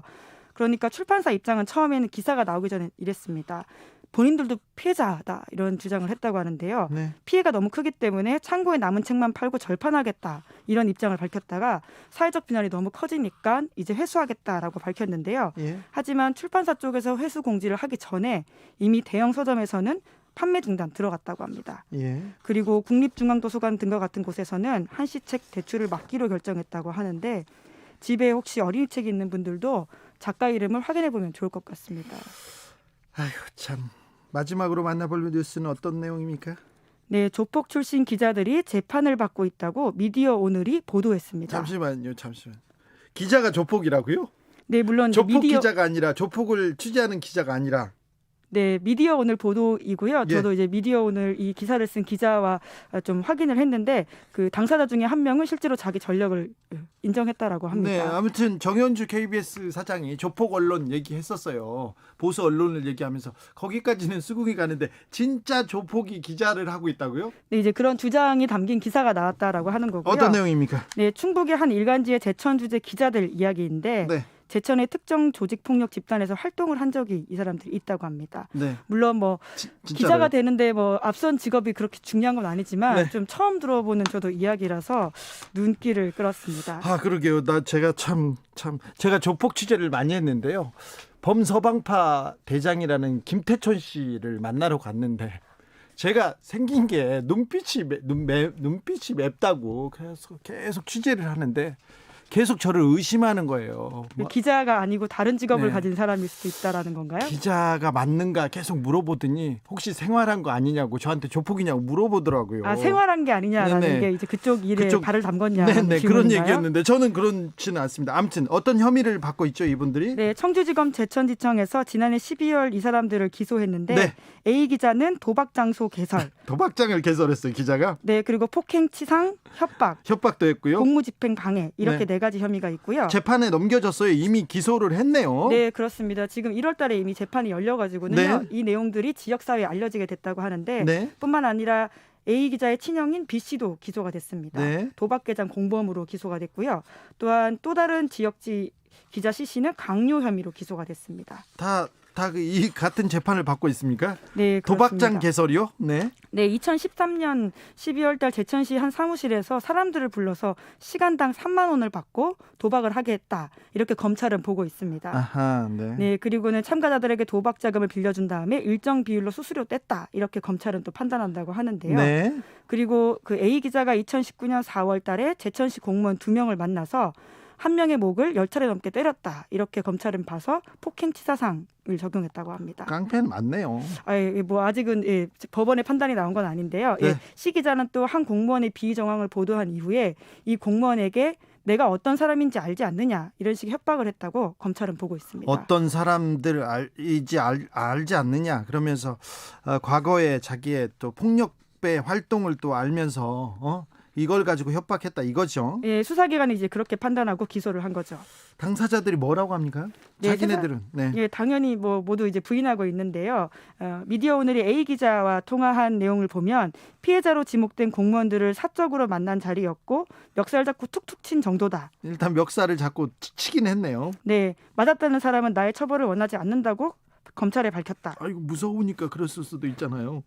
위협 발언을 한 적도 없다. 이렇게 반박을 했고요. 도박장을 개설한 건 맞잖아요. 본인은 또 그것도 참고인들이 검찰에 허위 증언했다라고 주장을 하면서요. 네. 그 사람들이 거짓말한다고 주장하고 있습니다. 그래요? 네, 그리고 이제 시 기자도 강요 혐의에 대해서 아까 내가 어떤 사람인지 알지 않느냐 이야기했다고 했잖아요. 그게 전체적인 맥락을 보면 위협 발언이 아니고 검찰이 왜곡하고 있다 이렇게 주장하고 있습니다. 검찰이 왜곡하고 있다고요?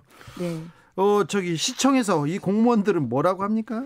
네, 그 현재 제천시청은 어떤 대응도 하지 않고 있다 이렇게 미디어오늘이 지적하고 있는데 오히려 이들과 함께 기소된 제천시청 소속 공무원 B 씨는 지난 1월 달에 승진을 했다고 합니다. 그러니까 기소가 된 이후에 일어난 일이라고 하는데요. 그래요? 네, 게다가 A 기자와 C 기자는 제천시청 출입 기자로 등록 여전히 되어 있다고 합니다. 지역의 기자들이 좀 문제가 있는 기자들이 간혹 있기는 합니다. 극히 일부인데요. 제천에서는 조폭 출신의 기자들이 폭력배 출신들이 일단 도박장을 개설해간 혐의로 지금 재판을 받고 있다고 합니다. 참 때가 어느 때인데요. 네. 기자들의 수다 지금까지 시사인 김은지 기자와 함께했습니다. 감사합니다. 네, 감사합니다. 5881님께서 군대에서도 그랬지만 저만 안 한다고 하면 다음 사람은 안 하더라고요. 아니 안 하지 않았다고요? 인성교육이 진짜 필요합니다.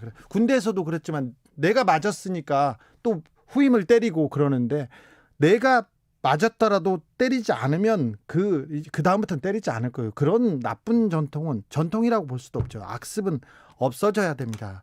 8361님 주 기자님 의심받을 만하죠. 이거 무슨 소리세요. 그렇지 않습니다. 1065님 주 기자는 몸싸움은 안 합니다. 간디 같은 분이세요. 말싸움은 잘하십니다. 이렇게 얘기하는데 이분 저를 잘 아는 사람 같아요. 김은지 기자. 그죠? 누구신지 번호 한번 체크해 보십시오. 아니야. 저는 아닙니다. 그렇게 얘기하면 어떡해요. 자, 교통정보센터 다녀가겠습니다. 김한나 씨.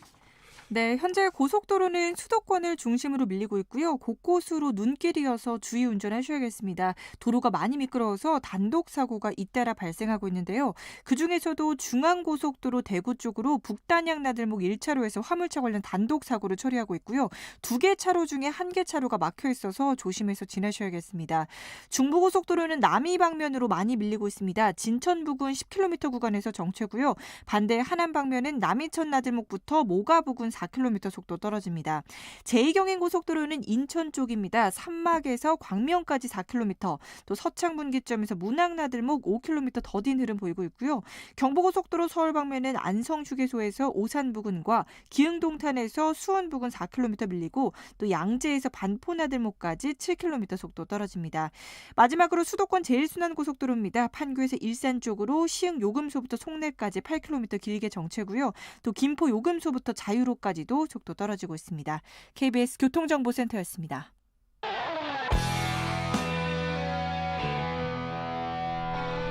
스치기만 해도 똑똑해진다. 드라이브 스루 시사 주진우 라이브.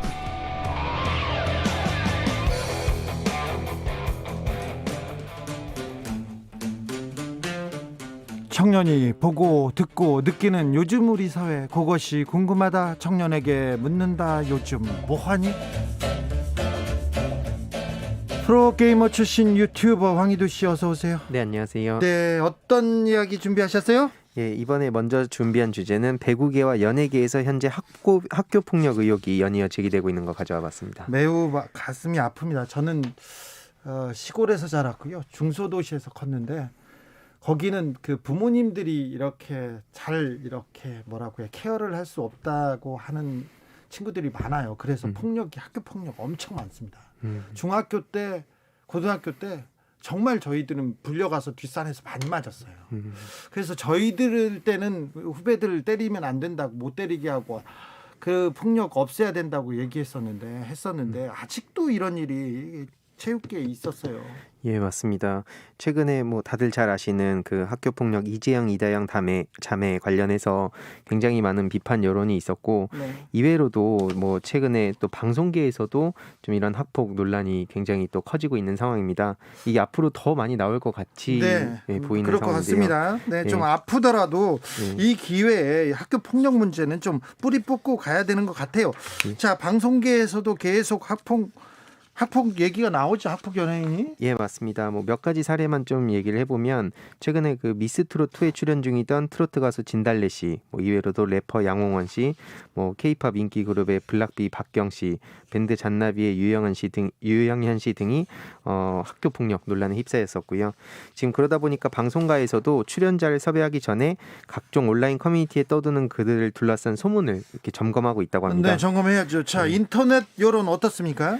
이 대부분 거의 다 비판 댓글밖에 없었는데요. 네. 일단 이 배구 선수들 관련해서는 무기한 출전 정지가 아니라 영구 제명을 해야 된다. 뭐 이러다가 슬그머니 복귀할 텐데 절대로 그렇게 해서는 안 된다. 특히 이 내용이 되게 중요하다 생각했는데요. 지금의 그리고 미래의 학폭을 막으려면 가해자들이 제대로 벌을 받는 모습을 보여줘야 된다. 네. 나도 나중에 언젠가 추락할 수 있겠다 싶은 생각이라도 학교 폭력을 멈추게 해야 된다는 의견들이 굉장히 많았습니다. 그렇죠. 어렸을 때 철없는 짓이어서 뭐 그거 안 됩니다. 자, 미래의 학폭을 막으려면 가해자들이 제대로 벌을 받는 걸 보여줘야 된다. 이렇게 인터넷에서 따끔하게 지적하고 있습니다. 그런데 청년들이요. 특별히 이재영, 이다영 선수한테 좀 뜨겁게 반응하는 것 같아요. 예, 그 키워드를 보더라도 굉장히 관심도가 높아지고 있다는 걸 알 수 있었는데요. 뭐 앞에 반응과 대부분 비슷했습니다. 이런 일을 저지르고도 어떻게 태극마크를 달 수 있냐? 부끄럽지도 않냐? 뭐 이건 자업자득이다. 역시 사람은 인성이 중요하다는 걸 다시 깨달았다. 지금 학생 그 신분일 어린 가해자들도 똑똑히 보고 느껴야 될 텐데, 이런 반응들이 많았고, 임시 말고 영구 퇴출해야 된다.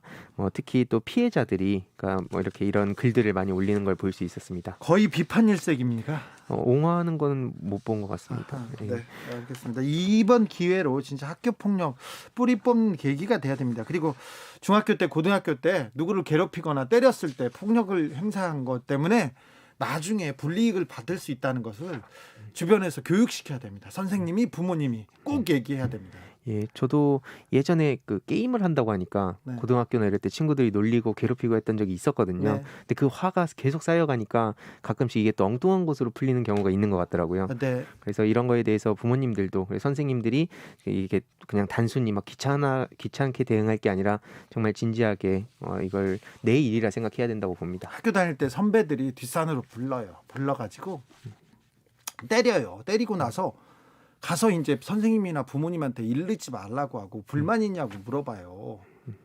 불만이 있냐고 물어보면 불만이 있죠. 맞았는데 어떻게 불만이 없어요. 맞습니다. 그래도 불만이 있다고 얘기하면 또 때리고. 그러니까. 거기서 참 제가 그 사람들 이름을 다 부르고 싶은데 저는 제가 성인이 되면서요. 고등학교 대학교 되면서 그 사람들을 찾아가지고요. 다 혼내줬어요. 혼내줬어요. 자, 다음 이야기로 넘어가 보겠습니다.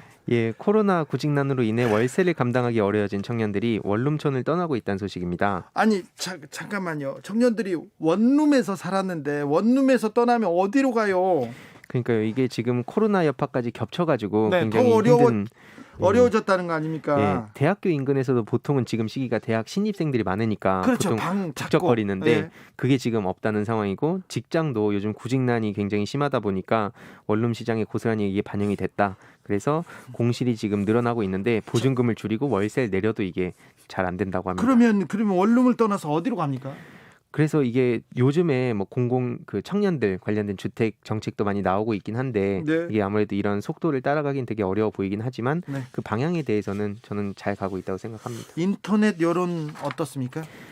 여론 대부분 그 반응을 봤을 때 여태까지의 그 임대 가격이 너무 비쌌다. 네. 진짜 작은 방 하나에 돈 막 수십만 원 막 이렇게 되는 걸 봤을 때 임대업자들도 이 기회에 좀 정신을 차려야 된다. 이런 반응도 많이 보였고 네. 뭐 기사에서는 이제 30억 건물을 가진 사람이 건물이 안 나간다. 이게 고민이라는 내용이 있었는데 우리가 이젠 30억 건물 가진 임대업자도 걱정해야 되냐. 이런 반응들도 좀 있었습니다. 아니 그런데 참 코로나 시대에 다 힘든데 어제 저희가 대학교 등록금 거의 동결했다. 오르지 않은 게 다행이다. 이렇게 얘기하는 대학의 입장을 들으면서 좀 씁쓸했어요. 다 어려운데 고통분담 좀 해주지. 그리고 학생들을 위해서 조금 더 좀 인하는 안 됐을까 이렇게 생각을 했는데 아무튼 청년들이 원룸에서도 떠난다니 좀 마음이 아프네요. 요즘 그래서 청년들 커뮤니티를 보면 서울 내 저렴한 원룸, 특히 역세권 근처와 그리고 복층을 찾는 청년들 관련된 내용도 굉장히 많이 올라오는 걸 볼 수 있었습니다. 복층이요? 예. 복층에서 나눠 살려고? 예, 복층이나 아니면 이렇게 공공으로 같이 좀 몇 명이서 사는 그런 시스템들도 요즘 관심 많이 가지는데 네. 복층이라고 해놨는데 알고 보면 그게 되게 좁은데 그냥 계단만 몇 개 놓고 복층이다 이렇게 사기당했다 이런 반응들도 많이 있었습니다. 우리 이제 원룸에서 살다가 이제 쉐어하우스라고 하나요? 그냥 한 집에서 이렇게 친구들이랑 같이 살고 복층에서 나눠 살고 이렇게 되는 상황이군요. 예. 청년들의 삶은 더 팍팍해지네요. 이게 그러다 보니까 정말 많은 관심을 가져야 되는데 가끔 댓글들을 보면 뭐 우리 때는 더 힘들었다 이런 댓글들이 청년들을 더 가슴 아프게 만드는 것 같습니다. 네. 그건 좀 잘못됐습니다. 예전에는 어려웠을지는 몰라도 더 나은 직장, 더 나은 꿈을 위해서 갈 수 있었지만 지금은 그것마저 쉽지 않지 않습니까? 그죠? 네, 맞습니다. 네, 그런 말 한 어른들 잘못됐어요. 제가 사과할게요. 네, 4222님께서 요즘 청년들 너무 힘들어요. 정부에서 청년들 좀 살게 해야 됩니다. 맞습니다. 어른들이 좀 청년들을 위해서 배려해야 됩니다. 노력해야 됩니다.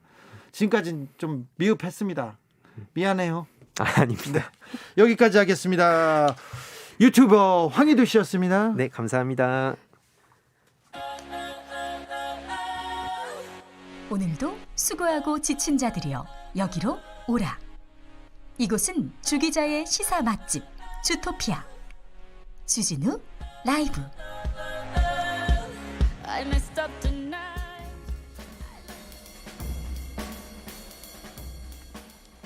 느낌 가는 대로 그냥 고른 뉴스 여의도 주필. 새치기도 단체로 LA 유명 사립학교 백신 새치기 파문. KBS 기사입니다. 네. LA에서 손꼽히는 유명 사립학교가 백신 새치기에서 논란이 됐다고 합니다. 미국에서는요 백신 추적자, 백신 사냥꾼, 그러니까 줄을 넘어가서 백신을 접종하고 오는 사람도 있고요. 그런 백신을 이렇게 맞으려고 온갖 편법이 조금 드러나고 있다고 합니다. 페루에서는요 전직 대통령과 장관이 백신 새치기했다가 큰 문제가 됐습니다. 지금 현직 보건장관이 사의를 표명했다고 합니다. 그러니까 백신 새치기가 많다고 하는데 우리나라는 이런 일 없을 거예요. 여기에도 대비가 돼 있다고 합니다. 그러니까 걱정 안 하셔도 됩니다.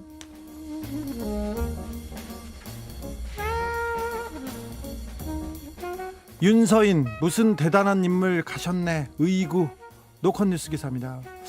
웹툰 작가죠. 조선일보에서 오랫동안 만평을 그렸던 만화가 윤서인 씨가 얼마 전에는 독립운동가를 좀 이렇게 비하했었는데요. 이번에는 백기환 통일문제연구소장이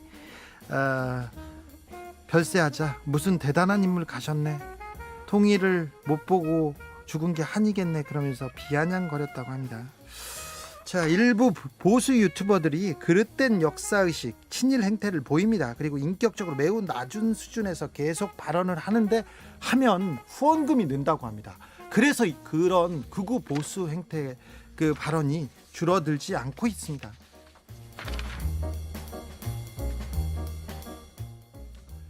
시대의 불침범 정경모 고국당 밟지 못하고 타계 통일뉴스 기사입니다.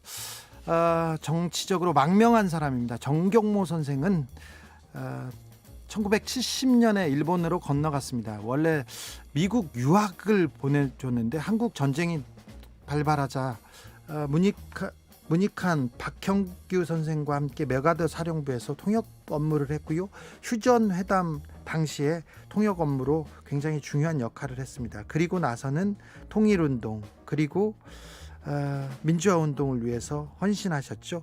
1989년에는 고 문익환 목사와 함께 방북에서 김일성을 만나기도 했고요. 4.2 공동선언 탄생에 결정적 역할을 했습니다. 이분은 시대의 불침번이라고 이렇게 황석영 선생님이 이렇게 얘기를 해줬었는데 국정원에서 전향서를 요구했어요. 그런데 응하지 않고 나처럼 망명해서 남과 북 중간에서 서 있는 사람도 의미가 있겠다 하면서 귀국하지 않고 이렇게 떠나셨습니다. 저는 함세웅 신부님을 따라서 일본에서 몇 번 뵌 적이 있었는데 그 꼬장꼬장한 정갈한 선비 그리고 이 시대 지성의 생각에 많은 감동을 주기도 했습니다. 이분은 국가보안법 기소중지자로 지금 우리나라에 들어오지 못했어요. 이렇게 국내외 통일 운동가들이 다수 남북을 드나들면서 예우를 받았는데 일본 땅에서 외롭게 혼자 소신을 지키다 그냥 가셨습니다. 한겨레 칼럼을 쓰셨는데 한겨레 기자가 이렇게 물어봤대요. 참 물어봤대요. 이렇게 사시는 게 괜찮으냐고 이렇게 물어봤더니 일생을 부귀영달에는 관심이 없이 백면서생으로 망명객으로 보냈는데 여한은 없냐고 물었는데 그냥 웃는 말로 나는 여한은 없다 이렇게 말씀하셨다고 합니다. 김광석의 광야에서 들으면서 주진우 라이브 마무리하겠습니다. 저는 내일 오후 5시 5분에 돌아오겠습니다. 지금까지 주진우였습니다.